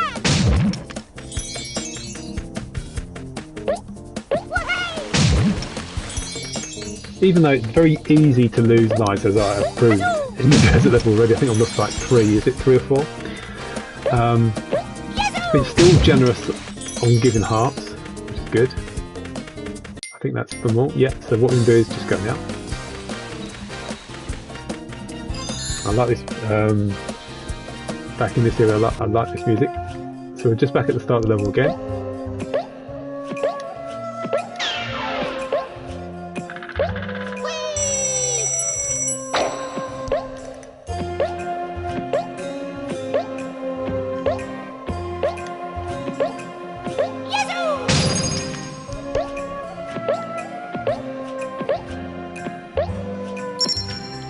Key.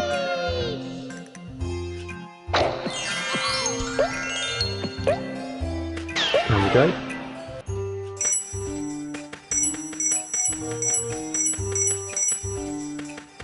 So this one you just want to move quickly now. You won't get hit.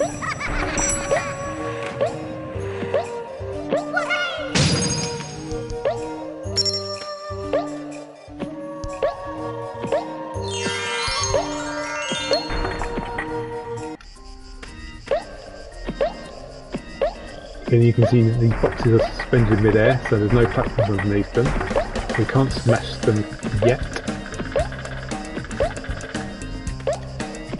Don't break that box yet, we want to press the switch.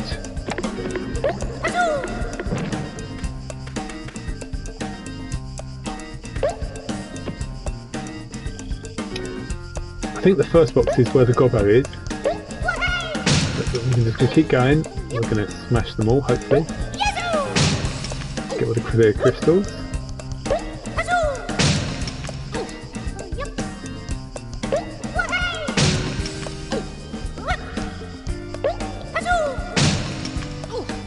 Puzzle. Okay.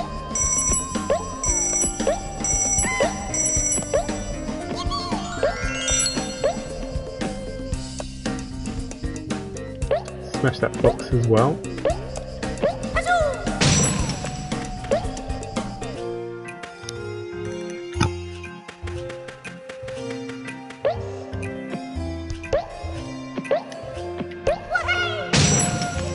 Now, I'm not sure what that platform does. Oh, see that little cork? It disappears opening up the route. That's what it does. Allows you to exit, go forward.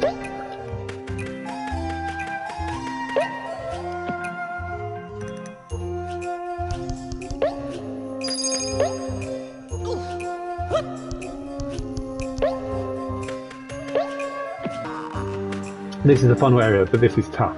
Oh no, it's not. It's not the final area at all. I was wrong.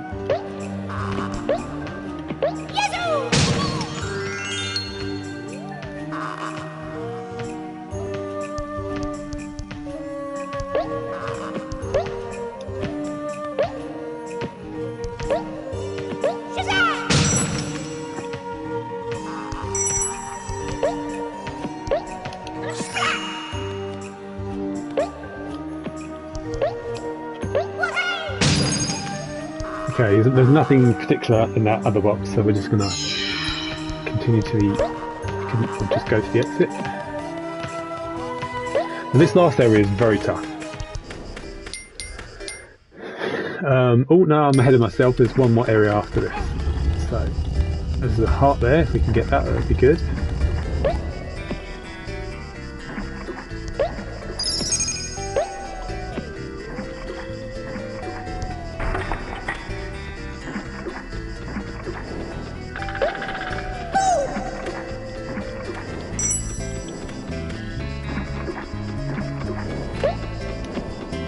To get the heart.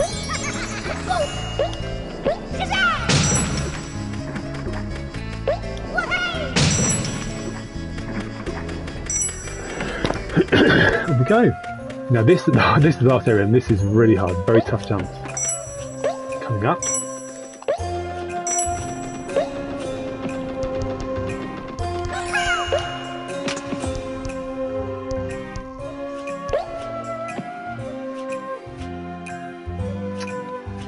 I hope whoever's watching is enjoying this playthrough.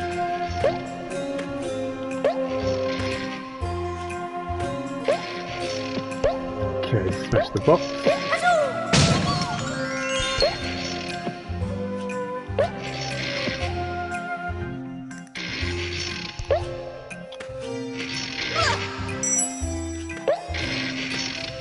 Oh. But I didn't want to rush that, that's why I was happy to take damage there. Right, another ghost race, here we go.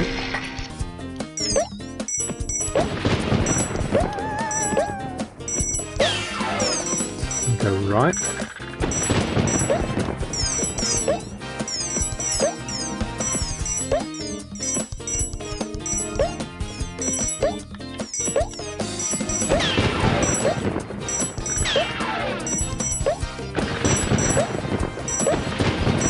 Right, ignore the box, go to the right, get the key. Now you can get the switch, and the switch makes those platforms over there appear. Just take them to get the gobbo. By the way, once you pick up the key, the ghost is no threat.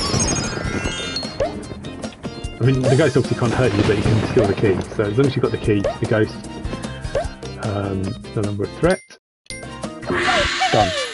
So, on to level 3 kick.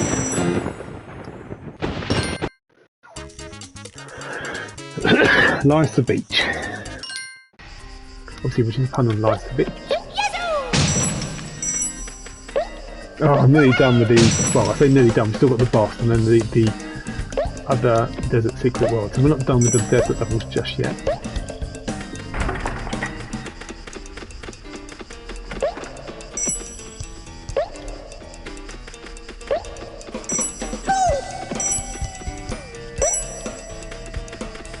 Careful now.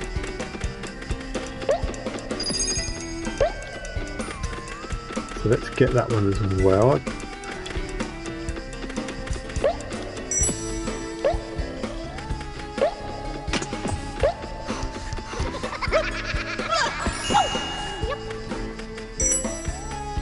Get that platform.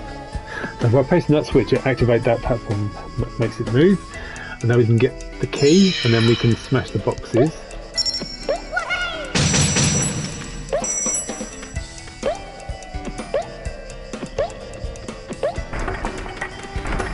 The door.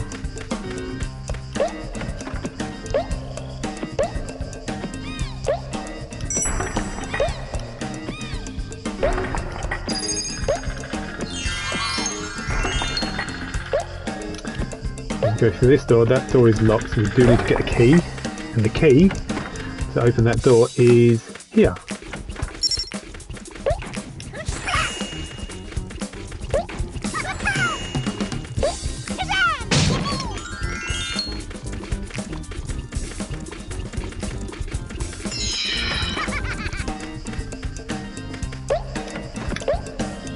For those just sort of joining the stream, I'm on levels 3-6 at the moment and making good progress.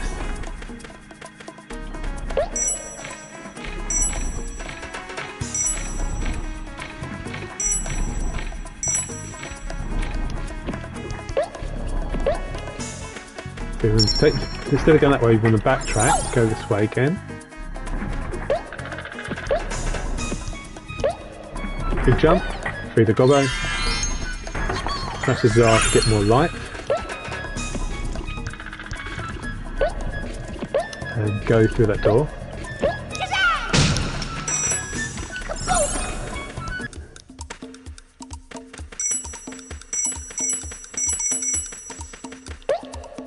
Purple move. Wahey!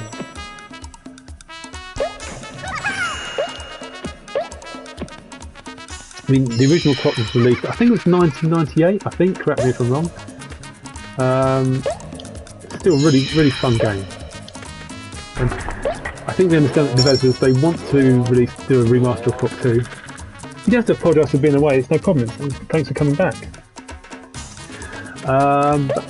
So I'm up to level 3-6, so I'm doing really well. I've died about 3 times, I think, 3 or 4 times in the desert area, but other than that, progress has been really good, so I'm really pleased.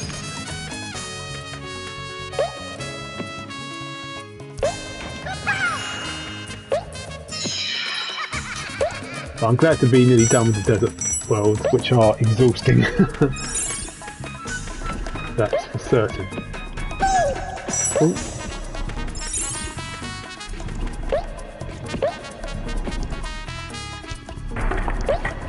There's a tendency to rush, and that's when you tend to make more mistakes. It's best not to rush. Obviously, sometimes you have to move quickly, but definitely avoid rushing.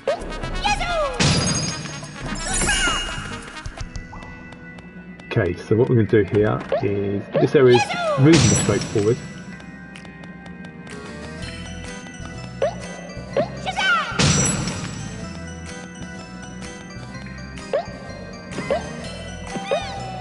You've got the key there, do a quick turn, jump, get the Gobbo, wait for the platform to respawn. We probably could make it to the next one, but we're not going to risk it.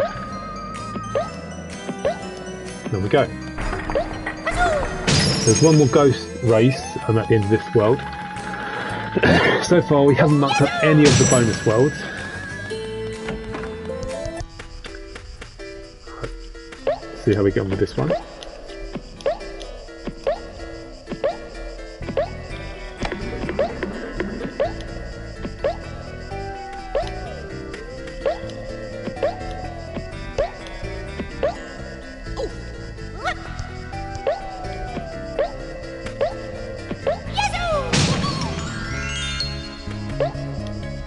Here we go, ghost race.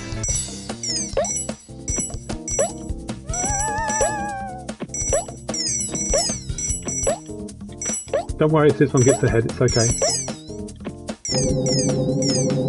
This goes a lot slower. It was slow going across the gap actually. Just want to slow down.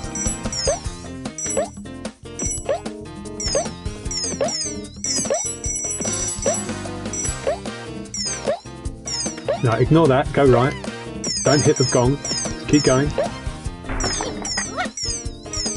We're fine, that's good. We've got the key, that's the main thing. And free the Gobbo. There's the 6th Gobbo. Done. So we've done all the ghost races without failing. Whew. And we're on 60 lives as well, which is a pretty good total. Right, Cactus Jack's Ranch, level 3HB2. So this is the next boss fight.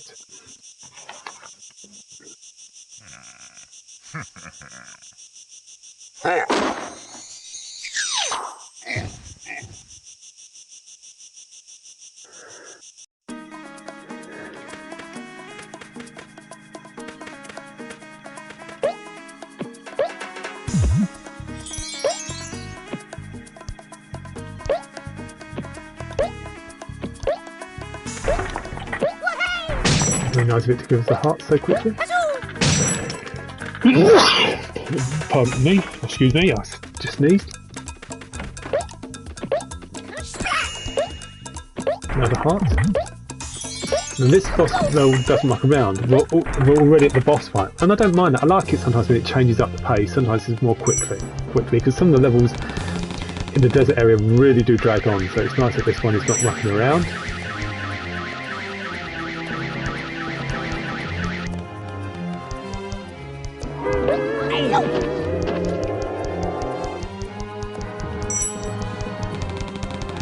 Now for the second attack it goes right up close, so just stay right in the corner and you're safe as long as you're in the corner.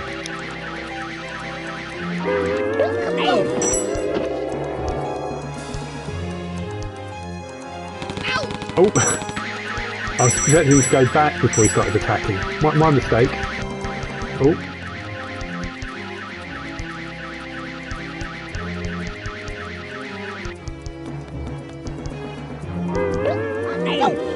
Anyway, done. Right. Whew.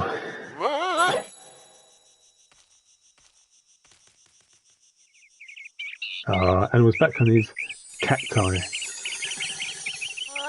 So we're now doing the second desert bonus world. Defeato Burrito 3-S2. Look at those hearts. How nice of a game. Of course there's no clear crystals yet, so one hit and you're dead, so you've got to be careful.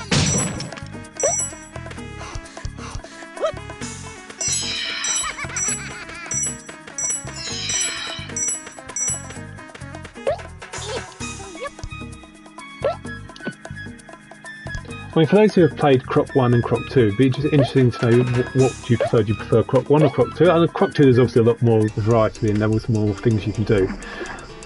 I do think I prefer Croc 1. Be careful there, so that platform appears more quickly.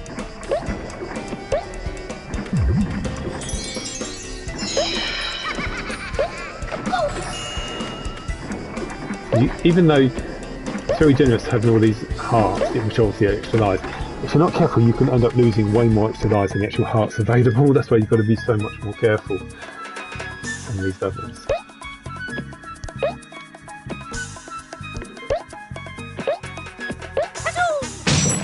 Moon there. The reason I'm trying to collect all the clear crystals as well is because if you get 100 you get an extra life, so that's why it's well worth getting them.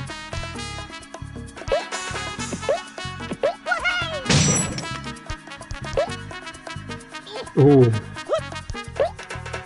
I nearly didn't make it.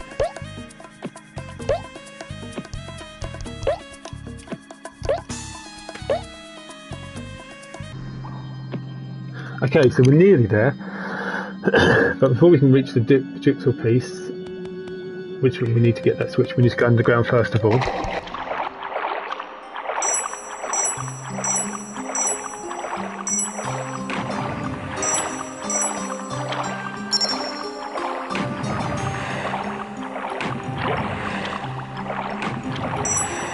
And we somehow avoided getting hit, so that's worked out really well. Okay, done. So, we've now completed 30 of the 45 levels, so we're 2/3 of the way through the game, and the next level will be the start of the castle worlds. And the castle worlds are very tough. Whether they're tougher than the desert levels is up for debate, but and I will lose lives in the castle levels, but I'm just happy I've reached them. I'm glad I'm done with the desert levels. So, level 4-1 is the Tower of Power.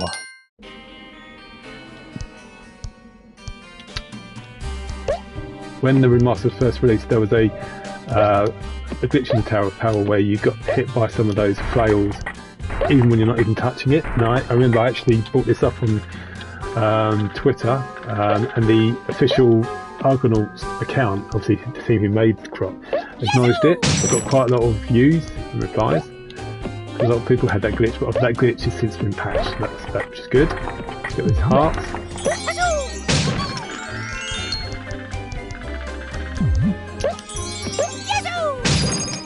Yellow!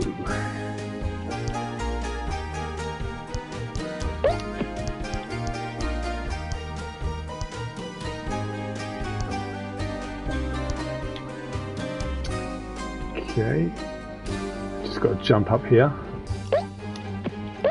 Here.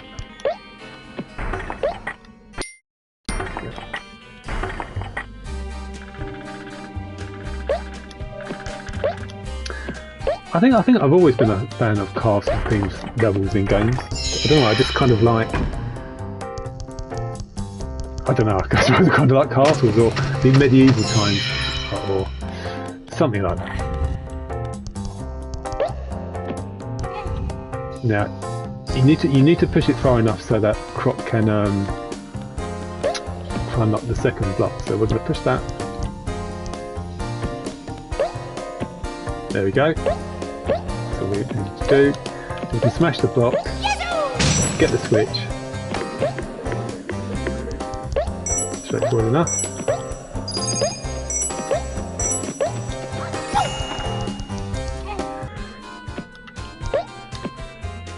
This area is very, very tricky.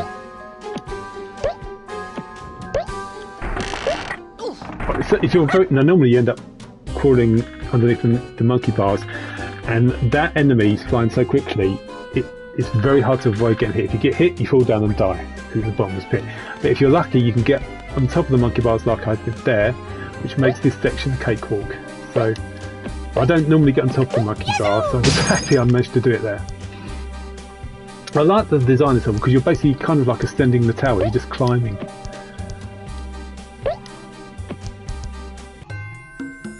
Oh, this section, right, okay. Very fancy staircase.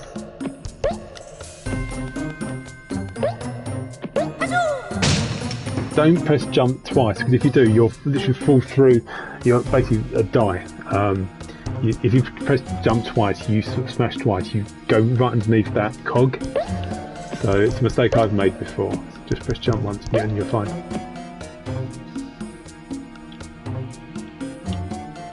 You just need to smash this box. And then there's one more. You can see the box over there.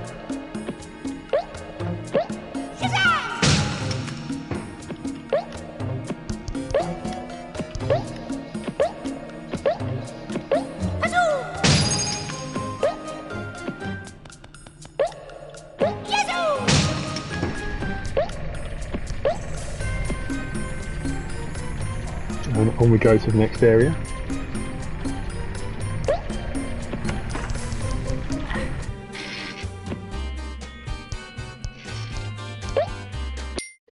Yeah, I've got some clear crystals, that's good, because this section's got one of those flail things.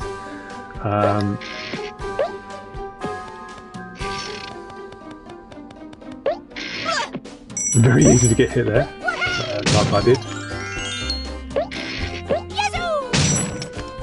Now, we've only got 2 Gobbos so far, but good news, we haven't missed any. Let's ride that platform. And we've basically now reached the top of the tower, which is really cool. Now, this next section, I really like the music in this next area, because I'm going into the dungeons area. You don't hear that, I think this is the only time you hear this music, but I really like it. Well, I think there's one or 2 times. Anyway, let's have a listen.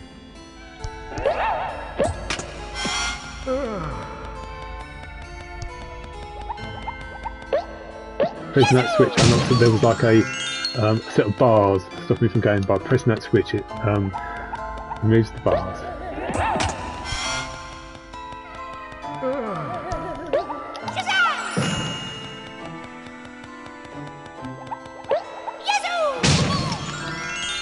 I just really like the music. It goes kind of well with coming up to dungeons. I like to think of them as dungeons. Right, on we go.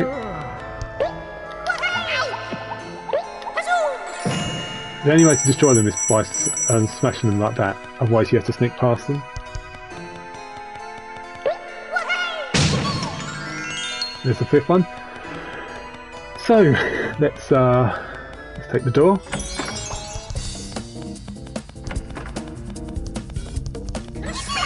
Not that difficult. On we go.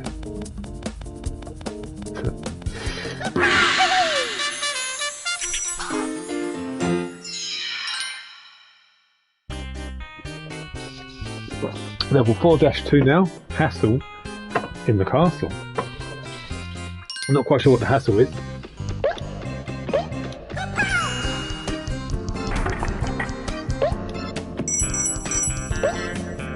And you see the little platform on the... So if you do a big jump, going to the secret area, there are 3 hearts in this area.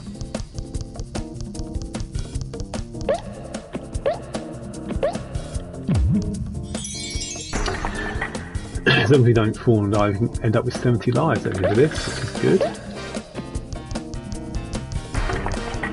So, like I said, we died about... I think about 4 times in total, 4 or 5 times so far, which is actually really good. Died once in the desert, once in the ice area, and I died like 3 times in the desert world. Careful now. Let's get that heart. There you go, 70 lives. Whether we will end the game with 70 lives, I don't know. but we got 70 lives for now. There are a few levels in this game which are really good for farming lives if you're a bit low. The next world, level 4-3, is excellent for farming lives, but we'll worry about that when we get to it. I believe the maximum number of lives in this game is 99. I don't think you can go over that.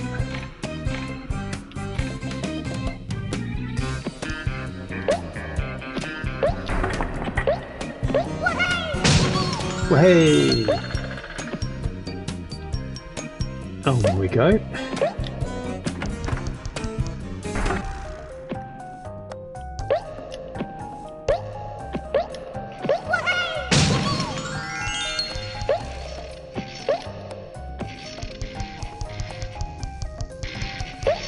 You hear little Croc, hear the noises as he ascends the stairs. You can hear his little footprints. Have a listen. I like that. That's a good, nice sound. I think he does it wherever he goes actually. What am I talking about? It's the same sound as when he's walking along.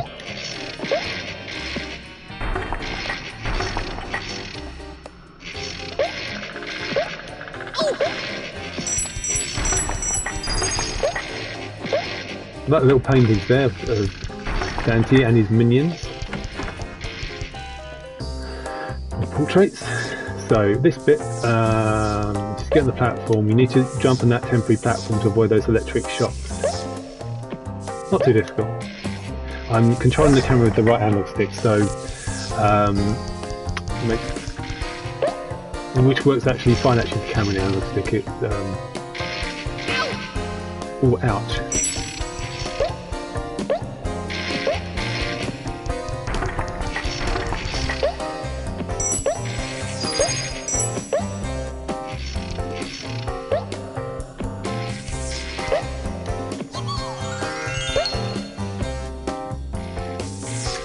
Got the stained glass windows as well.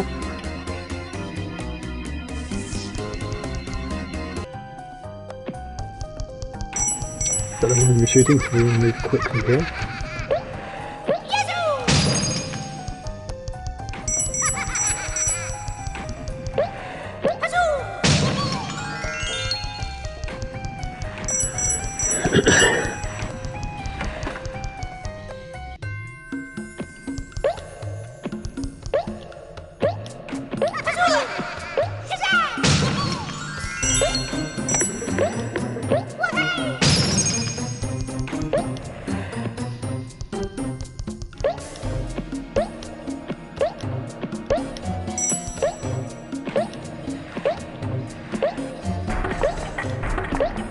I've got everything. Yep.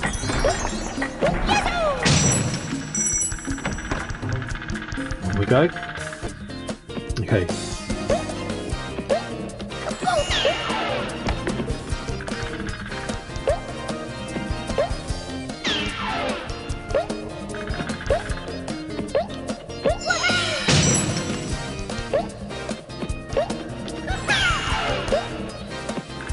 Get a switch.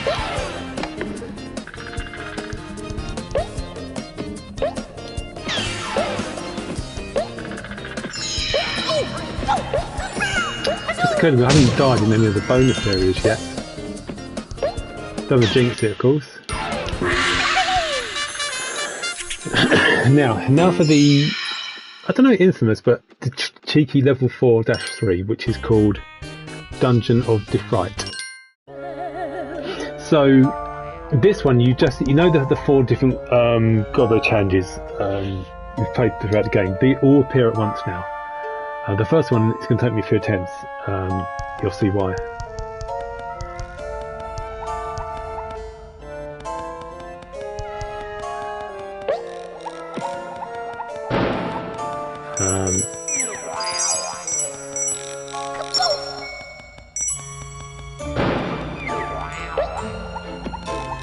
So I can never keep up with every chance, so I can't continue being unlucky.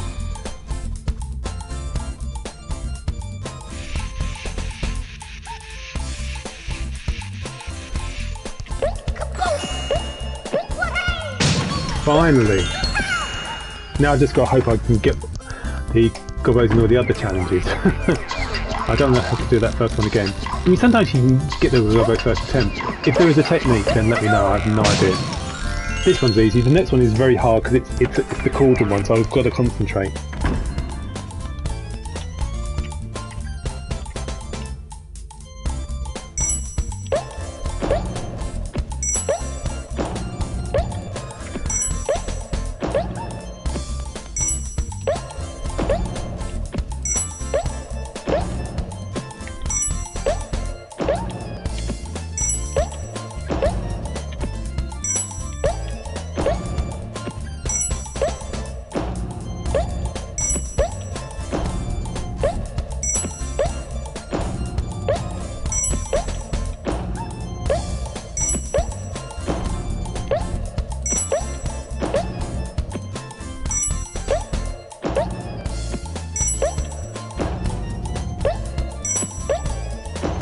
part, that's nice.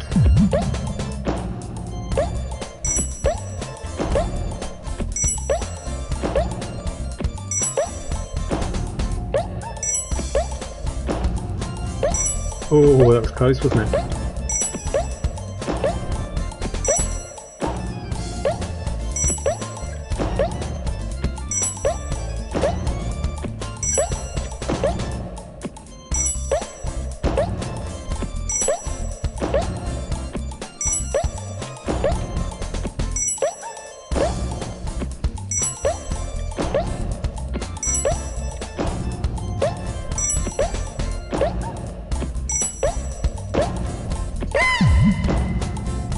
Done. The next challenge is easy. This again. As long as you get most of these, you'll get the Gobbo. You don't have to get every single one.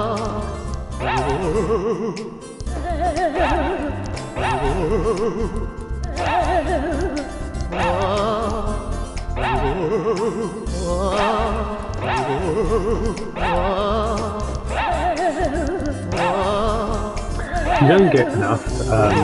If you're lucky, the game might give you 2 hearts instead, which is a nice little consolation prize.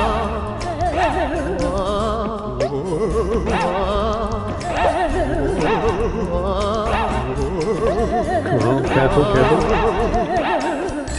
Ooh, missed a few, but I was fine, got it. So, in this next area, there are 3 doors. Take the door on the left. So the door on the left contains 4 coloured crystals and the final Gobbo. Well, the 5th Gobbo. The door in the middle contains nothing, the door on the right contains these weird kind of, I don't know, they're just like skeleton enemies, I think? I don't know what it is, but anyway, this is the area you're going to take. Got all these 4 hearts as well. And he actually likes, I know I got those bonus hearts when I was struggling to get that Gobbo, but anyway. I had to work on that technique to try and work out which one is the Gobbo hiding under the box. So we're just going this bonus area. This is quite easy. So you go left first of all.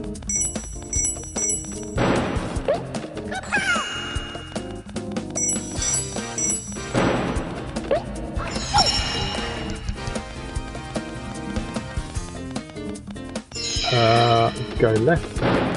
You want to go left again now that you've got the key.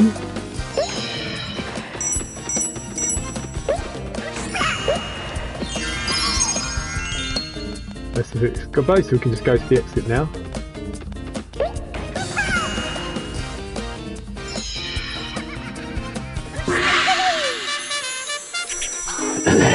And next, all done. Now, next is the boss fight.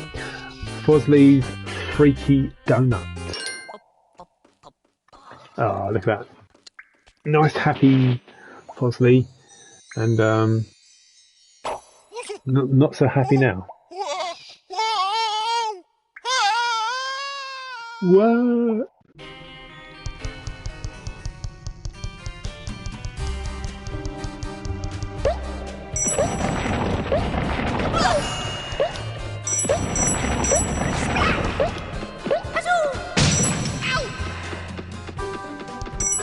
Oh, there's that. I didn't realise that was there.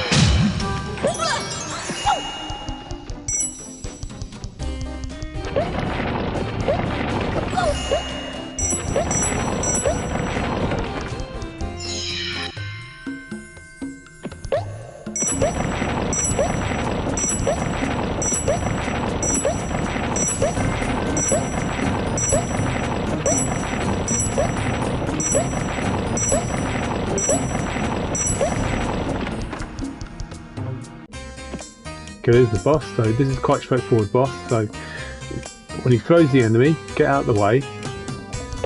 You want the enemy to land on that thing.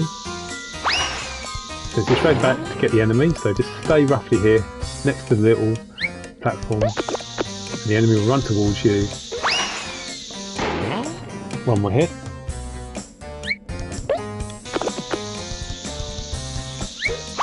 Nice and easy. There you go. Done.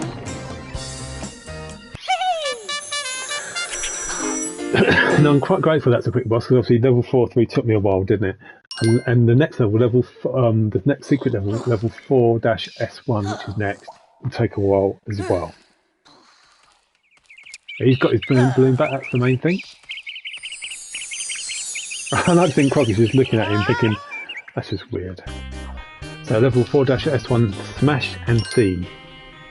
So what you have to do is, see these green enemies, if you touch them you die. So you can't defeat them by jumping or tail whipping. So you need to defeat them by a different method, by creating a bottomless pit and they'll just walk onto it. So if we just watch it, to show you.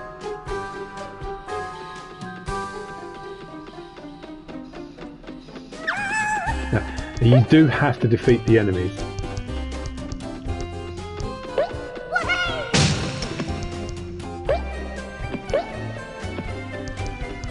Now, if you look, there's a locked door there, so we need to find a way to get the key. And that noise is just the enemies falling. I like how the mouth gets really big when they fall, they're very cartoonish. That makes the key appear and we can move on. So it's as simple as that really.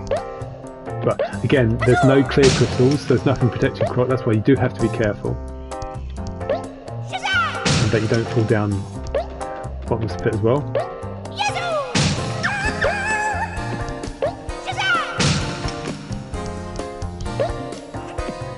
There we go.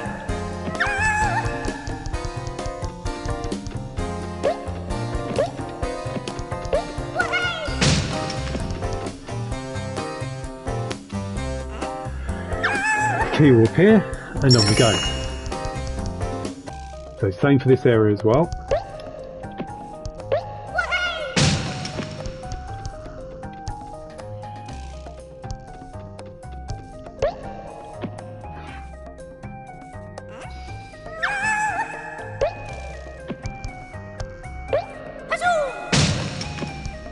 You can see there's one over there we need to get. For some reason one of those boxes have respawned, that's a little glitch, which obviously they haven't patched.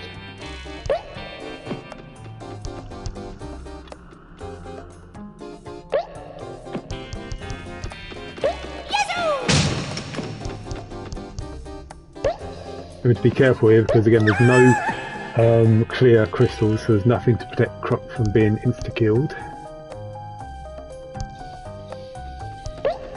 It's quite a slow level, which is a bit annoying really, but so this is how you have to do it.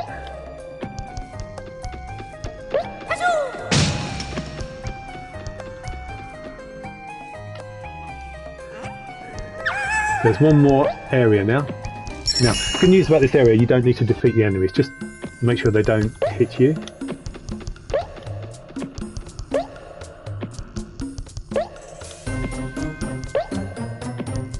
You can get rid of them if you want, but defeating these enemies in this room doesn't do anything.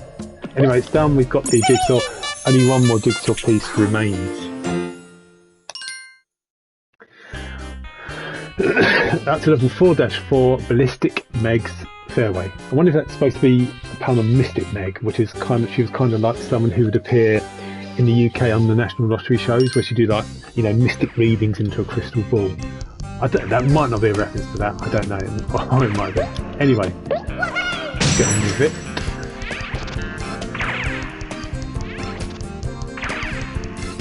This level marks the first appearance of those platforms which turn upside down and then right themselves.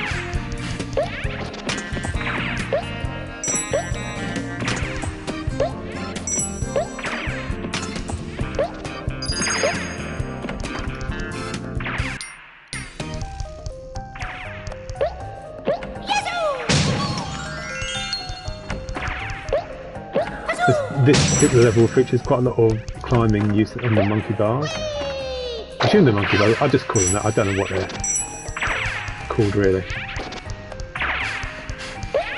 So, there's a locked door there, so before we go in this door straight ahead of us, we want to get this clear crystal right at the end, because it is the green crystal.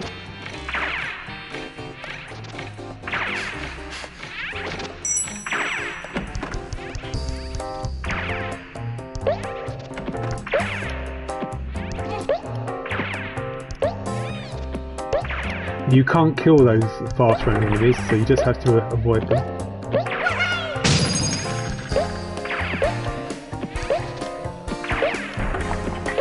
Here's the key to open that door in the other room. But we've also got that trapped Gobbo, and this key here opens the, well, unlock the cage.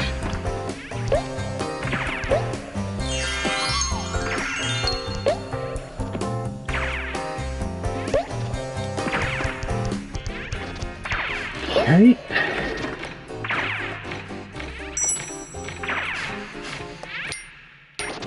And on we go.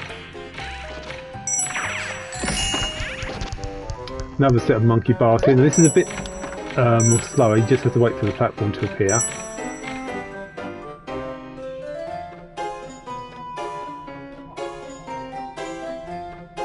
Whether you could actually get on top of the monkey bars, I don't know. I don't think so. I've never tried it, to be honest. You might be able to, you come to think of it, you might be able to, but even then I don't think you're going to get to the next monkey bar, so it's almost no point.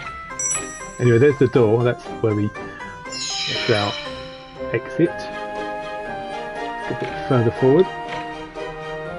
And when the platform appears underneath, just drop down. Like so. And by the way, we've completed 35 of the 45 levels in the game. So making good progress.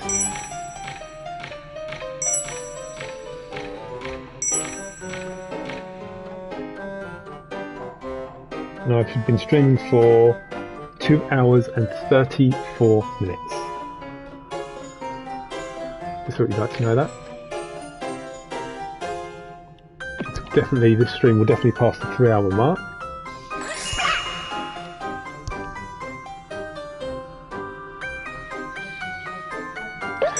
I mean, this game does feature quite a few sequencing levels where it's kind of like it really slows down the pace of the level, which I get it, it's kind of part of the design of the game, but it can get a bit frustrating. This section is just tedious. It's not difficult, but it's just, you know, it's just you just want to get through it more quickly.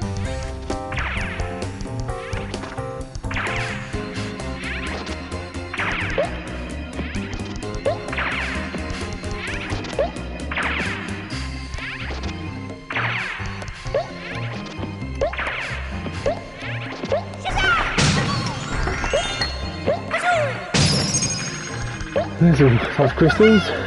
Have we got? Yeah, we've got all 5 Gobbos as well, so we just need to get to the bonus room. Up.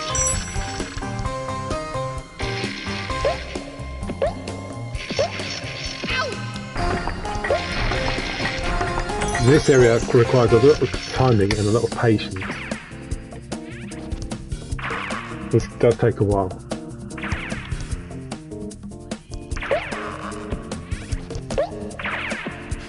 Let's go jump across at an acute angle to make sure you make it to the next raft.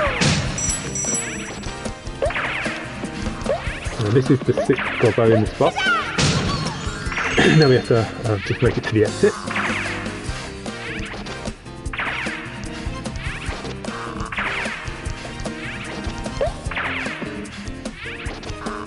Now you're thinking that the next rafter will appear just ahead of us. It won't, it will appear there.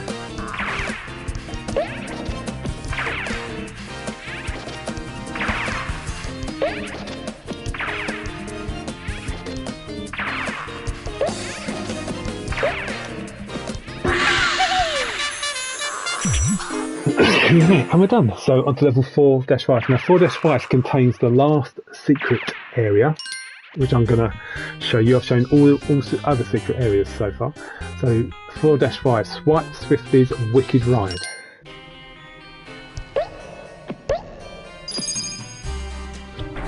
We're fighting some pirate enemies. On guard! On guard! On guard! About, I don't know, 14 of them in this section. You can tell if they're coming because a little dot appears on the ground. Can you see the little dot appear? See where it's going to come next?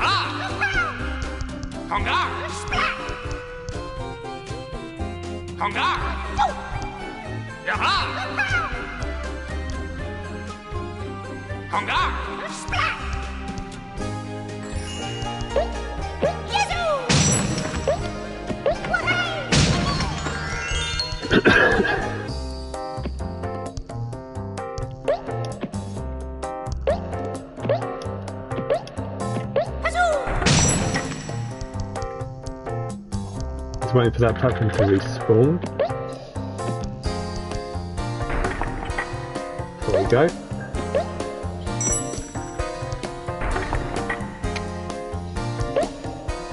I can't believe I just did that. I just jumped too early. What an idiot. That was completely unnecessary.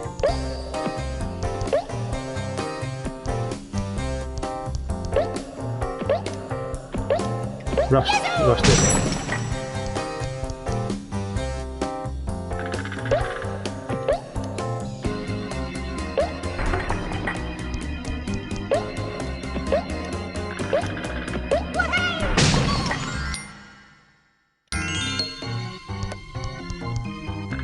Okay, now this is the final secret area. Now the interesting thing about this, so stand in the centre, 1, 2, 3. Now the goal here is to reach the top. Now here's the thing, this is the thing which is not clear. The gap between these platforms is very, very big. This is a lot harder than it looks.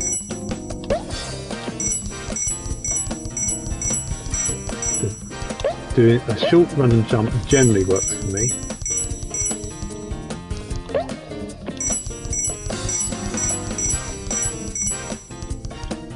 And I like to jump in this area. See that I made a mistake, it fell down.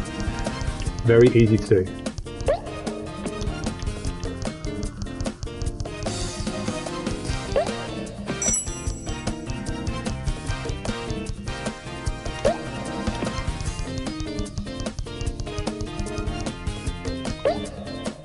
Oh, I didn't think I'd make that, but I somehow made it. Final jump. Made it, and that feels like it's 5 hearts. Ooh, that feels good. Okay, back to level.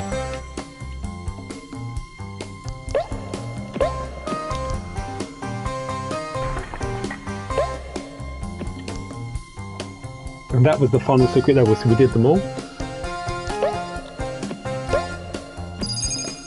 And normally it's very easy to die in for those platforms in that secret area because the platforms are so far apart. Obviously I made it look easy because I've had a lot of practice, but trust me, it's very tough to reach all the 5 hearts at the top.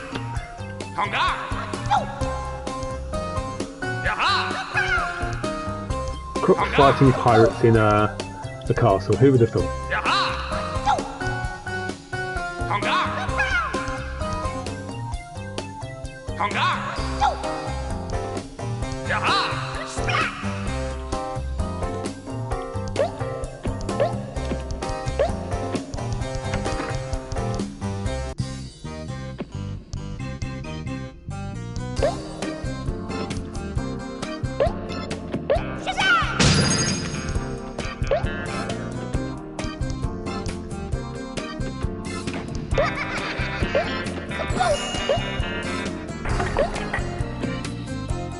Section is pretty straightforward.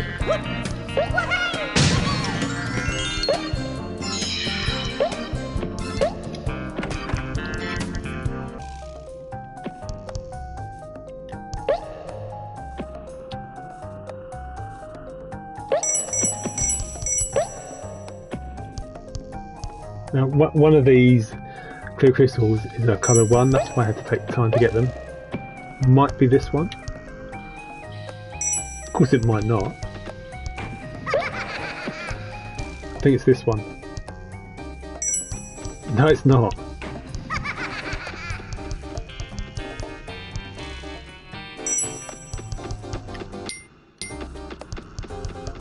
It's got to be the last one, isn't it? Obviously not. Oh, I've had it, no, it's obviously it's one of these ones, so I was a bit too early.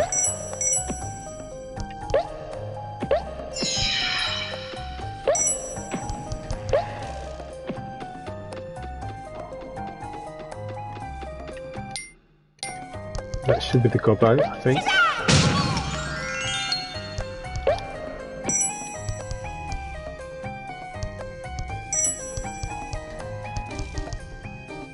There we go. That's what I was thinking of.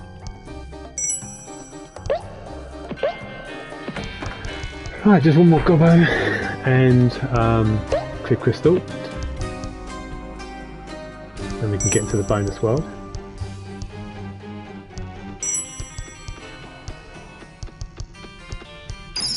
There we go, there's the honeycolour crystal, and there is the fifth gobbo.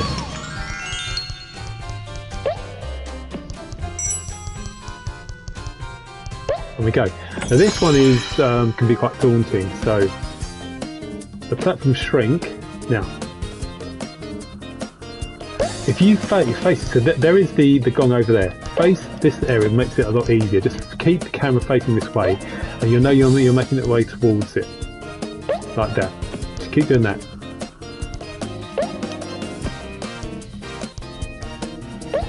Makes it a lot easier doing it like this, keeping the camera fixed like that. Because either going to be forward to the left. Oh, I nearly mucked up there. Keep it, try and keep it. Should be left now, I reckon. Yeah, straight on. Right. Maybe not, maybe straight on again? Yeah. Okay, now we'll go right.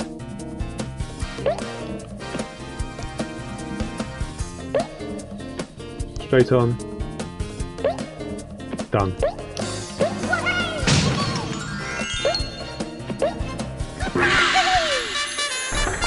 So that is level 4-5 complete. So on to level 4-6, and then the next level will be the boss fight against Baron Dante.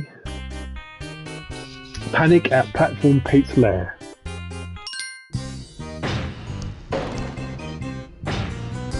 That animal, that creature, we can't ever reach him, so we can't defeat him or anything. So we just have to play his game.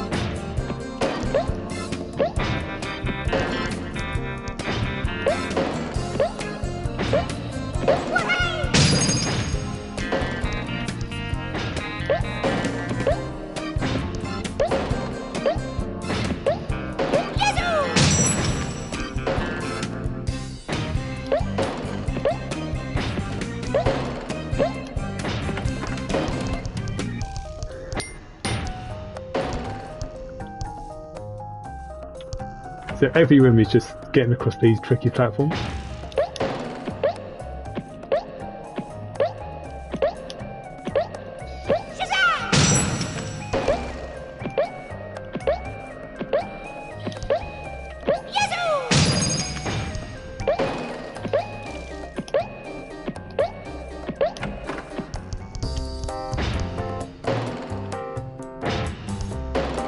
You haven't got much time before he...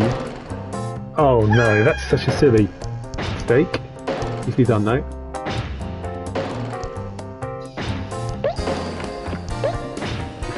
If the platform hasn't completely turned, just press jump again immediately and you should be fine. Like I did there. And there.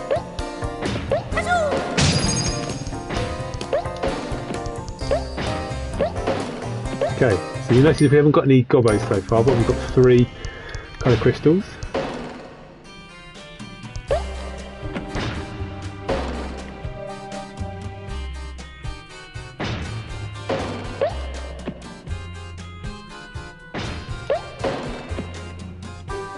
There's the exit.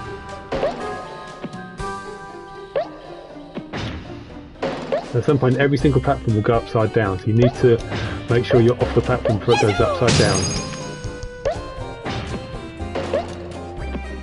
Okay, and we go. Now this next section is the hardest one. It's quite a climb. I'm about to take.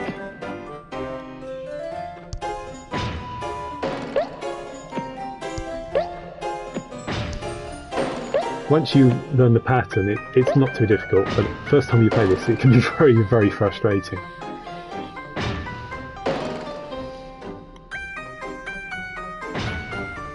And jump.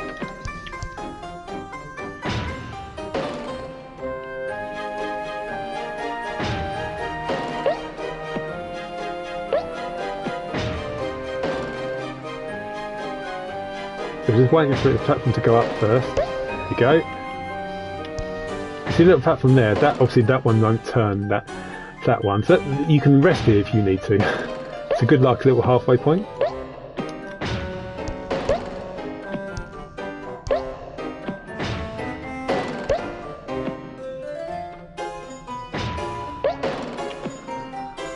Another platform coming up there.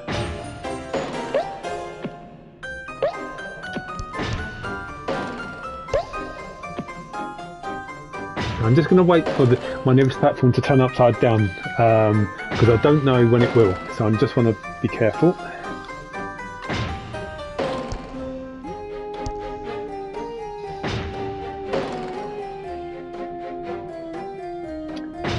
There we go. Now it's time to jump.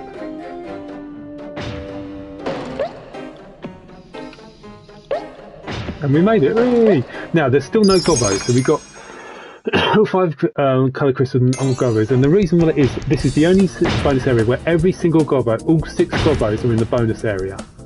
They're all in the boxes. There's the first one.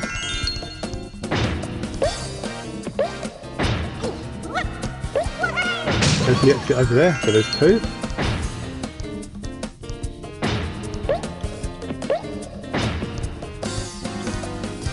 Key again is take your time. Getting the jumps right.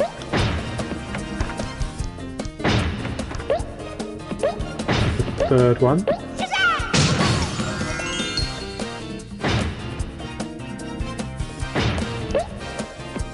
The same trick before, press jump twice, that way you won't fall off.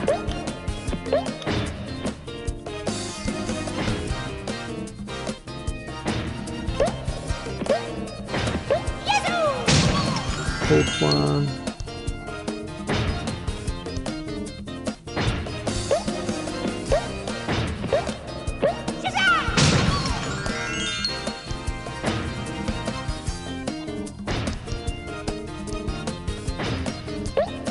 Don't hit the gong yet, because we haven't got the 6th Gobbo yet. And there we are, there's the 6th one. Ooh. There's one more Gobbo to get, and that's when you beat Baron Dante, you free the King Gobbo. And that's it. So that is the final bonus area in the game done. Ooh. Baron Dante's Funky Inferno, level B, level 4-B2. Here we go. Boss fight time. It's the final boss in the game, but there is a secret final boss as well after.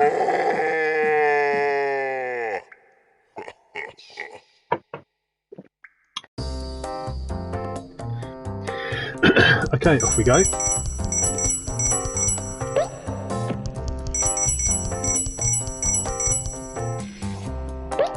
With the flail.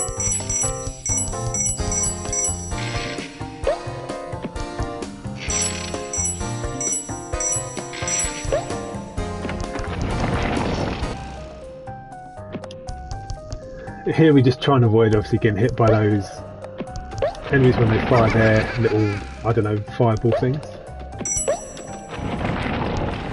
We want at least one clear crystal once for when we fight Baron Dante. Obviously the more the better. And here we go, boss fight time.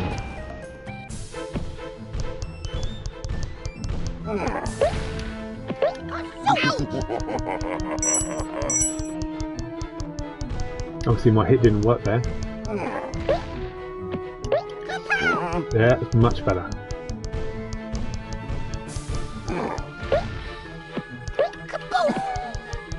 I mean, the bosses in Croc obviously aren't the most exciting bosses ever, but at least this final boss has got 3 sections to it, so at least it changes things up. So this bit is going to charge at you, stand still for a few seconds, he charges, get out of the way. He hits the wall, attack. So just count your head.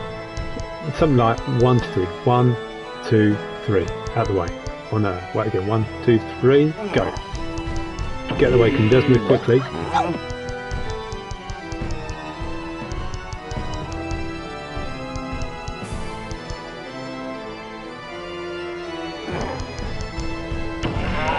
Now for the final section coming up. Now for this one, get underneath him to avoid his, when he shoots these things at you, just get right underneath him. Then attack. Second hit, he'll spend a bit longer in the air. Just keep following him. Follow his little shadow at the bottom. When he lands, attack. Third hit, again he'll be a bit longer.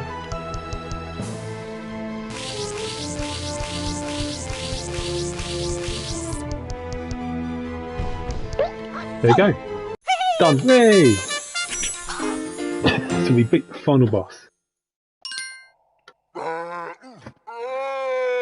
Whoa!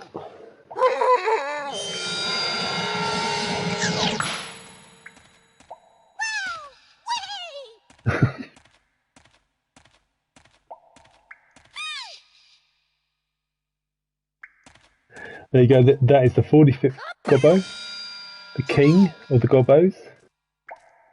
Personally, I think Croc should be king of the Gobbos. Anyway, that's the king rescued. And they rectified a statue, a very big statue of Croc, in his honour.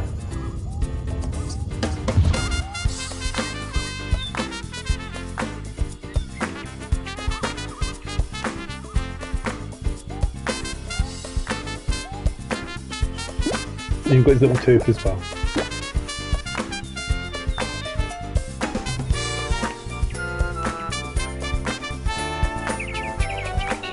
And little Gobbo dance.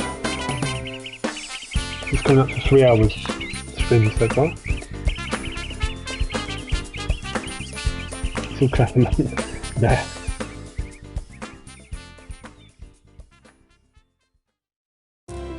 See, now we've got the credits. It always makes me laugh because that credits is in the area which is the secret final boss area. They just randomly put it now. It's kind of like a spoiler, isn't it? We'll let the credits play, it's not too long, and then we'll continue. So, we still need to do the second secret area in the castle world to get the final jigsaw piece. Once we get the final jigsaw piece, it won't take long. Once we get the final jigsaw piece, it unlocks the 5th world, and there's just 5 levels. Not too long, but they are, at least the first 4 of those 5 levels are super hard, as in you can die loads of times. They're really, really tricky.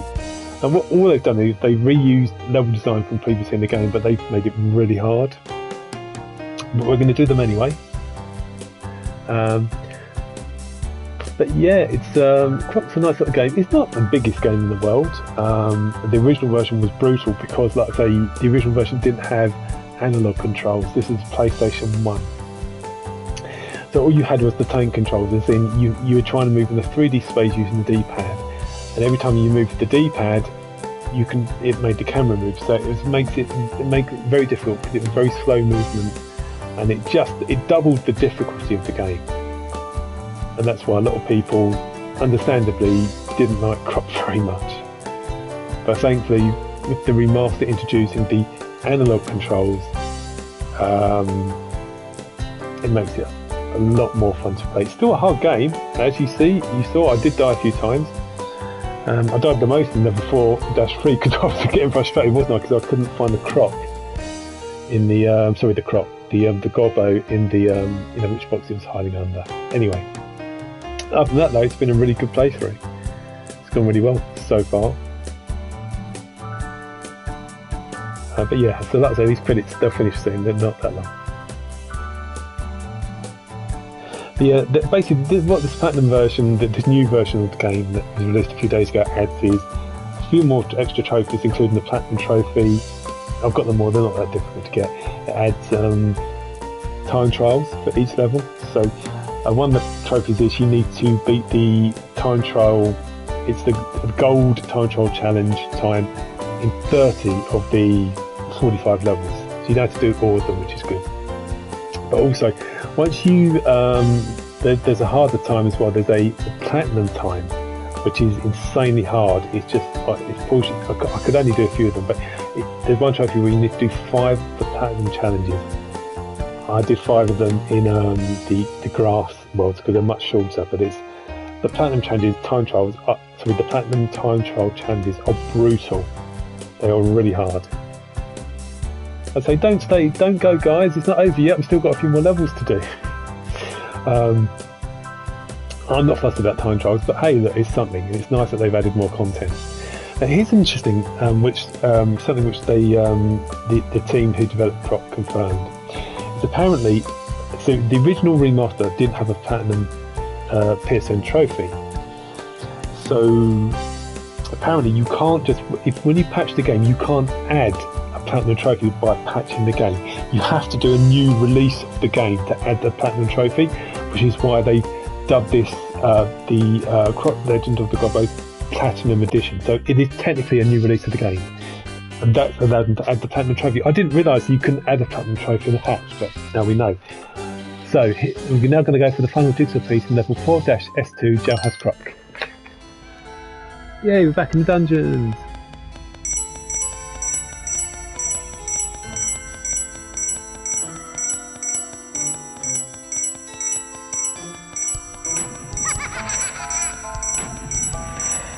You hear that little sort of that cry in the background. It's like there must be some other people in the dungeons here or something. It's a bit, a bit creepy.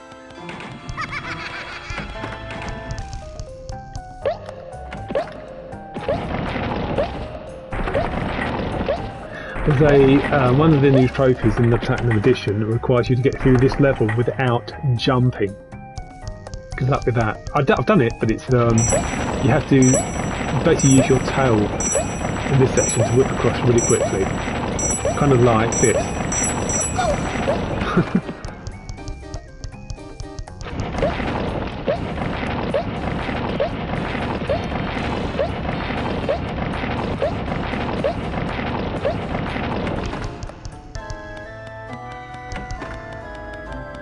Yeah, so honestly, this level is actually really easy, because this is the last section. What's slightly weird about this level and annoys me, this level has exactly 98 clear crystals. Why couldn't they make it 100 to give you an extra life? There we go, so that's the final jigsaw piece. Now we're going to unlock the 5th world. And we've completed 40 of the 45 levels in the game.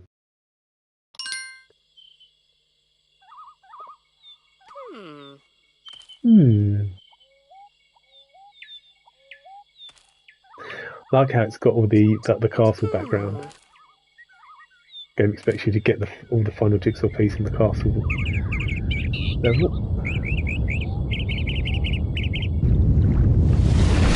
There's the 5th world. And these are hard levels coming up. It's only 5 of them, but at least the first 4 are hard.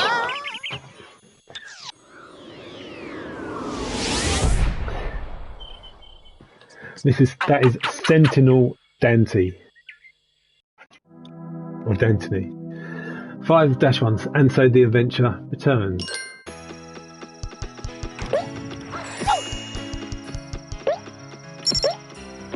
So again, obviously this is the aesthetic of the original grass area. It's nice to be back here.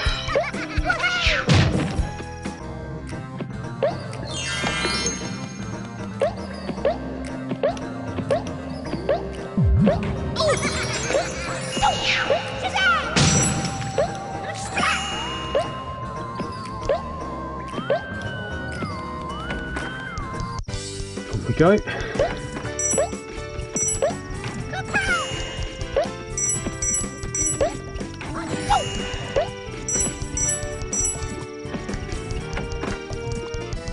Now this area is quite tricky.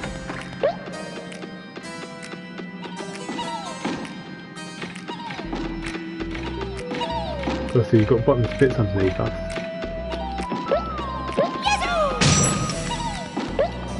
You can get on top there actually, but there's no reward or anything. Now this section is one which is really tricky. I've got to be careful. There's 2 of them.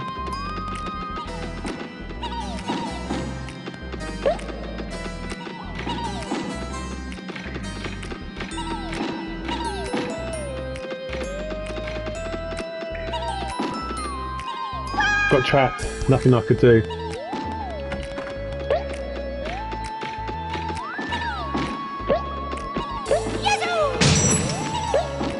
Just have to watch the timing better. Just have to watch the pattern.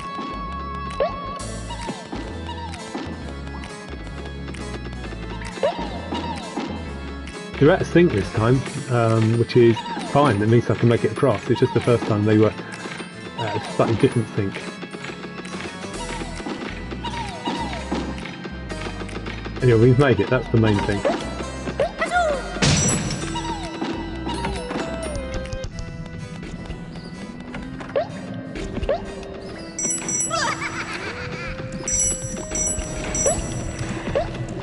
How many lives have we got? 84. Pretty good.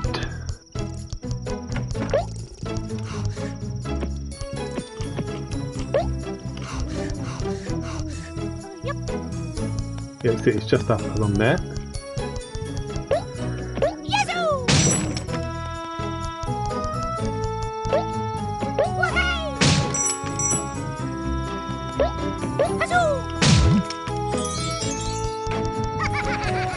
Even though these are high levels, at least it still offers you hearts.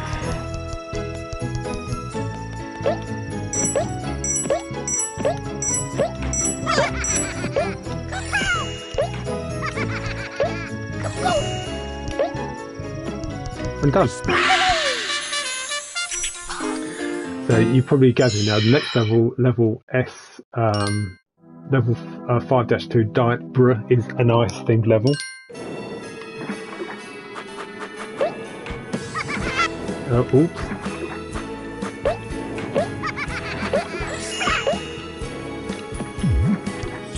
Got the heart as well. So that's me dying there.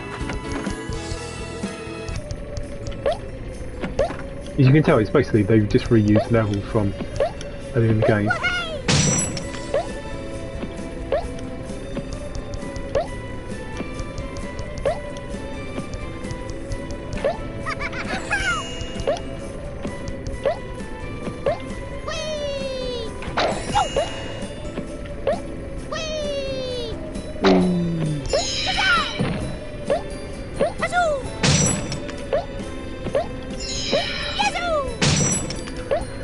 On we go. This is basically, they reused this area from earlier in the game. I remember this area, which was originally like a dead end area. It's not a dead end this time though.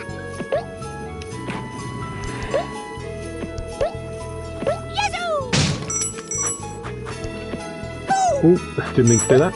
Oh, hold on.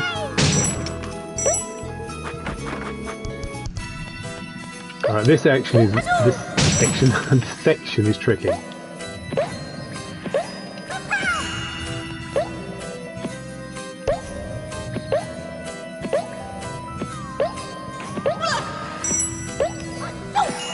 Very hard to avoid getting hit there.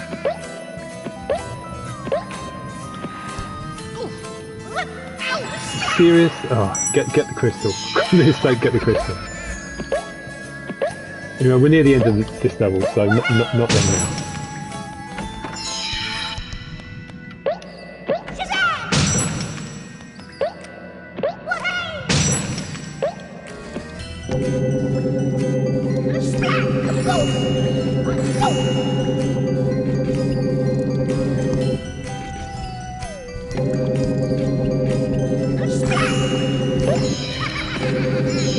Normally I forget that and he's there and get hit, but I actually remembered this time. Wow.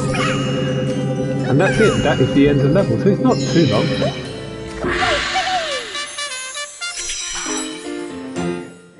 Next level is a tricky one. It's Trial on the Nile, and yes, it's a desert theme level.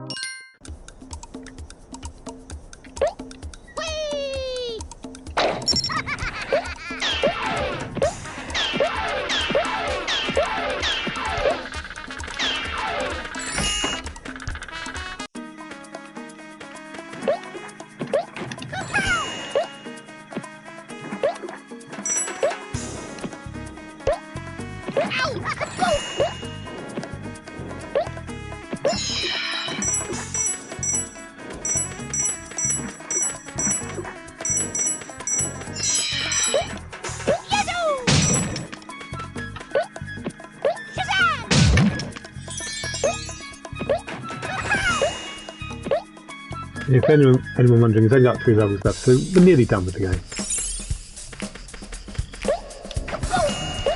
Shouldn't take much longer.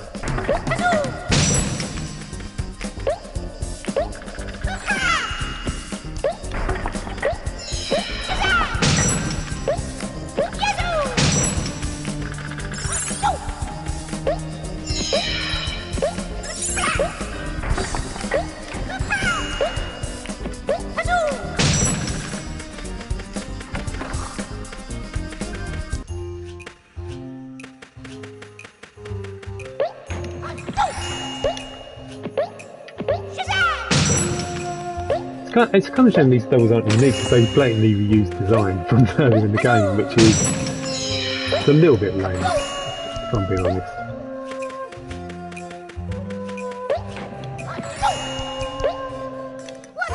Oops, mistake there. Mistake.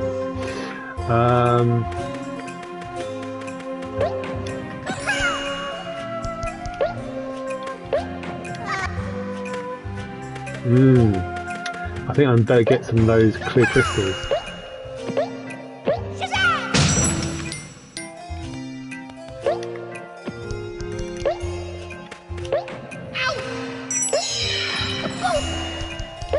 Anyway, we made it. That's the main thing. On we go.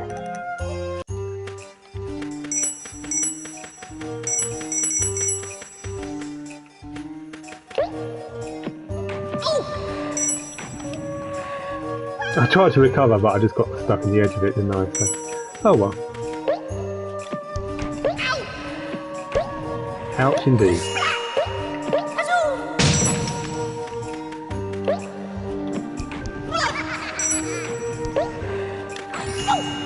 And you see there is a heart there, which I will come back and get.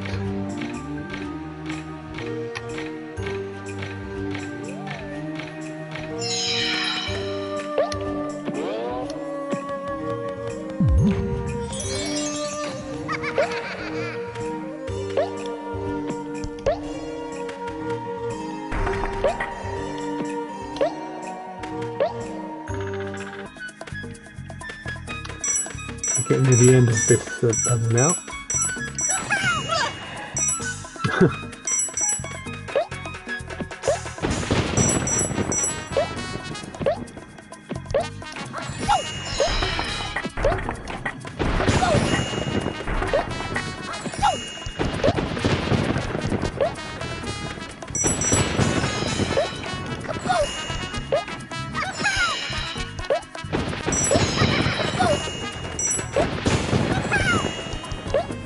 And that's the end of level. See, not too difficult.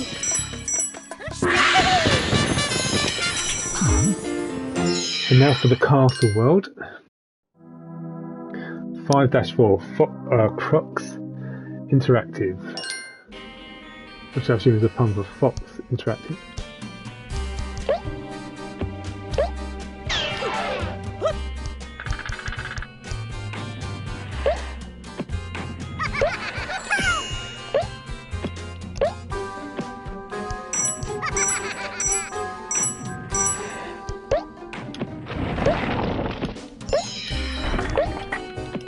Can't remember the next bit. Oh, this, yeah.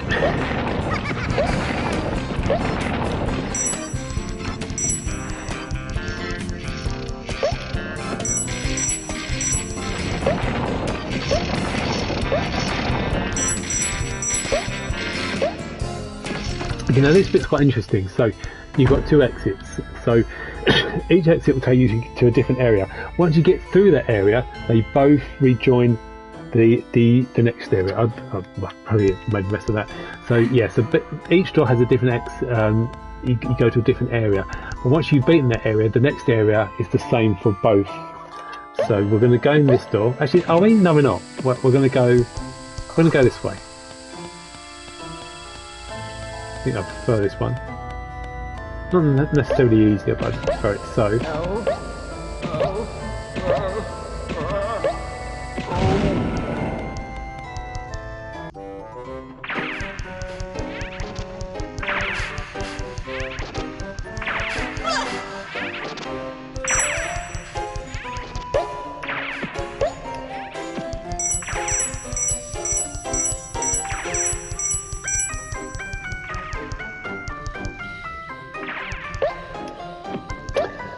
So if I had taken the other door in the dungeon, once I'd completed the other area, I would have come out here as well. So it just gives you an alternative area to go through, depending which door you're going, which is, I guess, something. It's not much, but it's something. Anyway, there's the exit over there. That's the end of the level. It's that short. I think they could have done more, but anyway. It is what it is. And that's that. So all we've got is the secret final boss, and that's it, and then we're done with the game. 85 lives, not bad at all.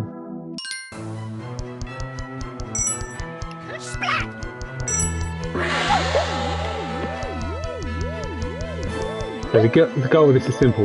Get all 4 gongs at the same time. They must all be making that noise to defeat Sentinel Dante. That's it. Easy as that. Done. And that's it. 100%ed. Game done.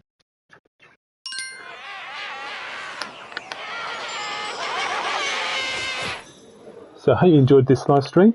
It's gonna pay the same credits again, pretty much the same credits. And Croc just picks up one of the crystals, and that's it. And you just get the credits this time. So yeah, it's fine. I mean, I could show off some of the time trial if you really wanted me to, but there's not much to show off. Basically, you know, it's what you expect. There's a target time. If you beat the time, you get like a gold medal awarded. There's also a platinum time you can do, which is super hard. I wouldn't recommend it. It's just tedious. But there's one thing the time trials do show in this release is that there are ways of getting really, you know, through the levels quickly, which is surprising, really. I mean, again, for speedrunners, you know, they'll love the time trials, but not for me. I'm more than happy with the base game. I just hope that Croc 1 has been financially successful enough so that they decide to remake Croc 2 next. I mean, that's it's been a while since I played Croc 2, but there's some interesting ideas in it. You've got that glider level, that level where you're riding the snowball. How to describe it? You've got levels where you have to put out fires.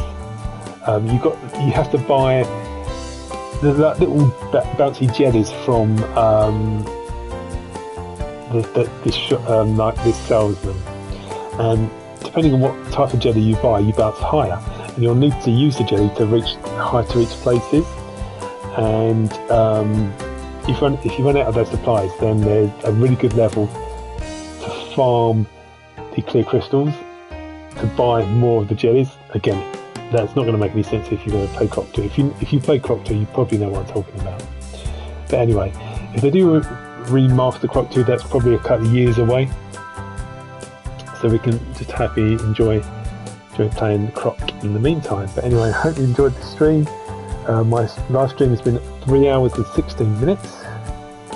Overall's gone really well. I never had to retry any level. You know, I got all the Gobbos, beat all the bonus levels and jigsaw levels, no problem at all. It was only that game where you have to find the Gobbo under one of the 3 boxes. That's the only one that stumped me. It took me a few attempts in the World 1-3 where you play that game, and then it took me, what, I don't know, 10 attempts in level 4-3. But other than that, plain sailing. It's a good playthrough. And I ended up with 85 lives, which is a good total. As for what I'm going to do, so tomorrow I think I'm going to stream Sonic 3 Knuckles. It was Sonic 3 Knuckles 31st anniversary today, but obviously I decided to stream Croc instead. But I will live stream Sonic 3 Knuckles tomorrow. Probably do a Tails playthrough. As to when I'll stream it, probably in the evening, so maybe from about 7 PM tomorrow. So if you want to come and watch, great. If you want to subscribe to my channel, cool. If you don't, no problem at all. I hope you enjoyed this stream. I will be streaming some other games as well. I think I'm going to stream an old Amstrad 1980 game called Saboteur 2, which was remastered about 5-6 years ago, which is a good game. I don't know who Kim Tran is. It must have been a member of the original development team who died. You know, Croc will return. Take care. Well, I hope he does return. So thanks for watching, guys. And I mean, apparently this remaster has added some new pages to the Crocopedia. I don't know what it's added though. Has it added more to the soundtrack? Oh, no, we've had those before, haven't we? Work in progress soundtrack. Anyway, I think. So why have you got a soundtrack there, but then you've got a work in progress soundtrack?